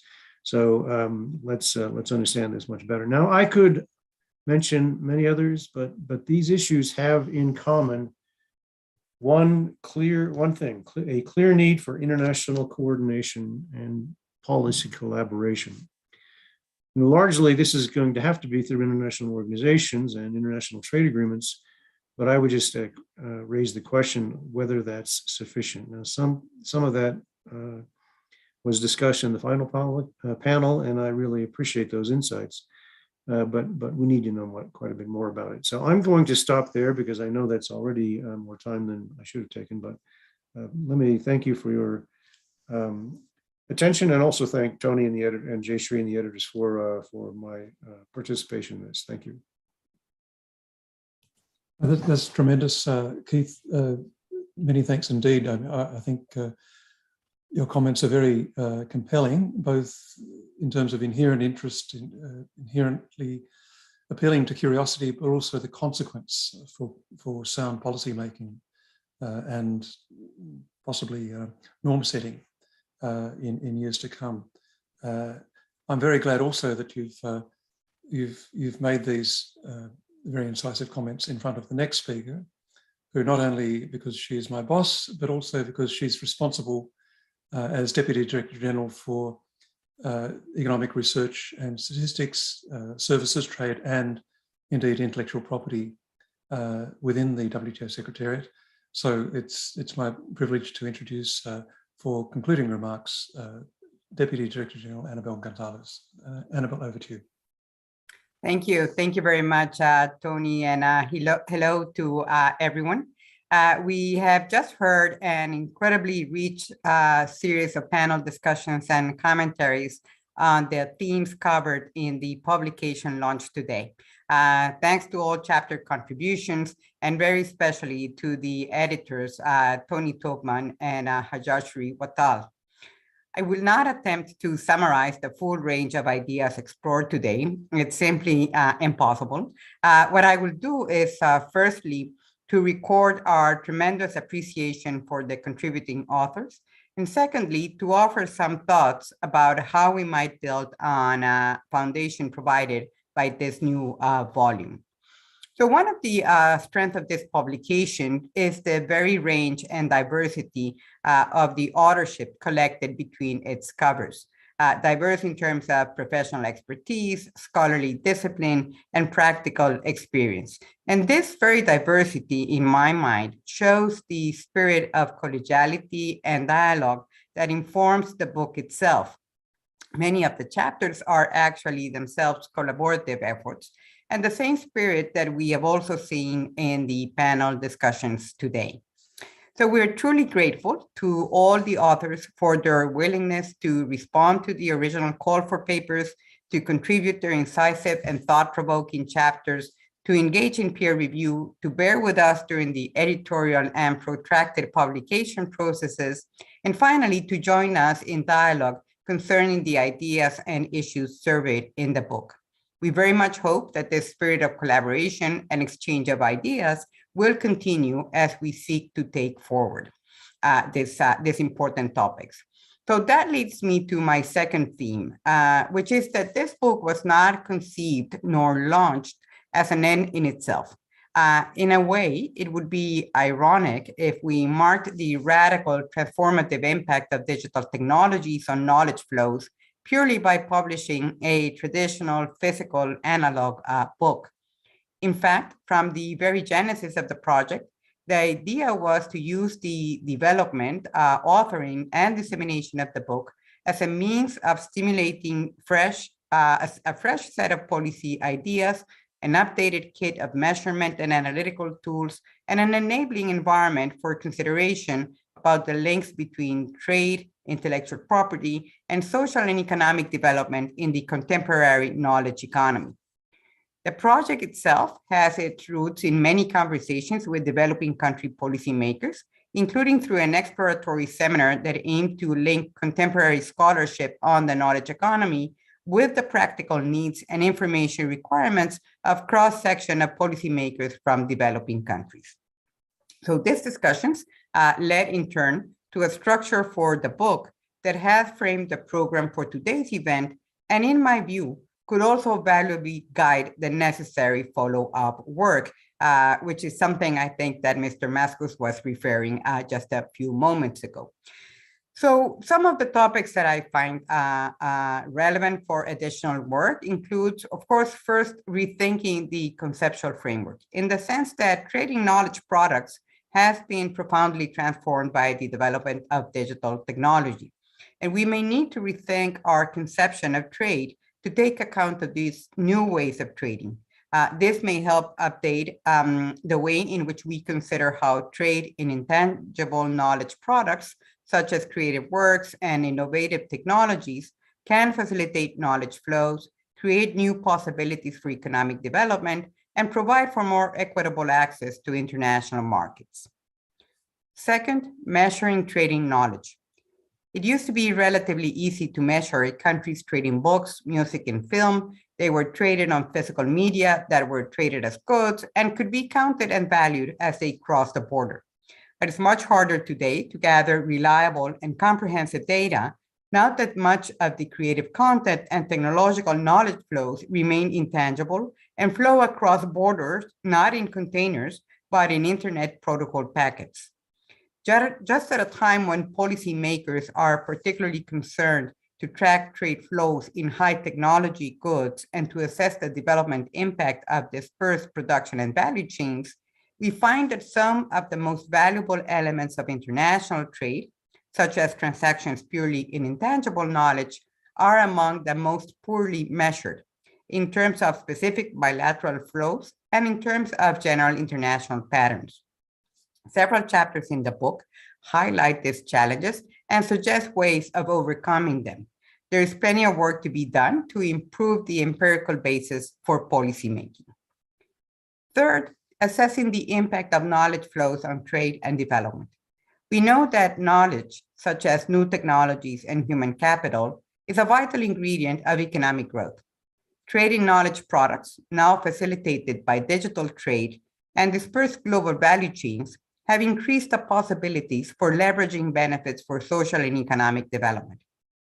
Yet, there are significant challenges to realizing these benefits, ranging from shortcomings in measures and policies for technology transfer and diffusion of the fruits of innovation, to absorptive capacities in countries lacking the necessary human capital and technological infrastructure. Several chapters map out these issues and should help fuel a critical debate in this area.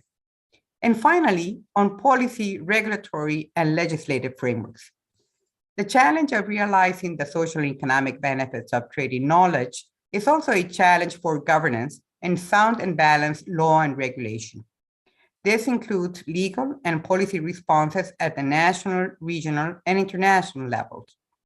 While the WTO multilateral rules governing trading knowledge have been more or less static since the establishment of the organization over 25 years ago, there's been a wide range of norm setting elsewhere in the international system, notably at WIPO, and an ever-growing body of bilateral and regional agreements.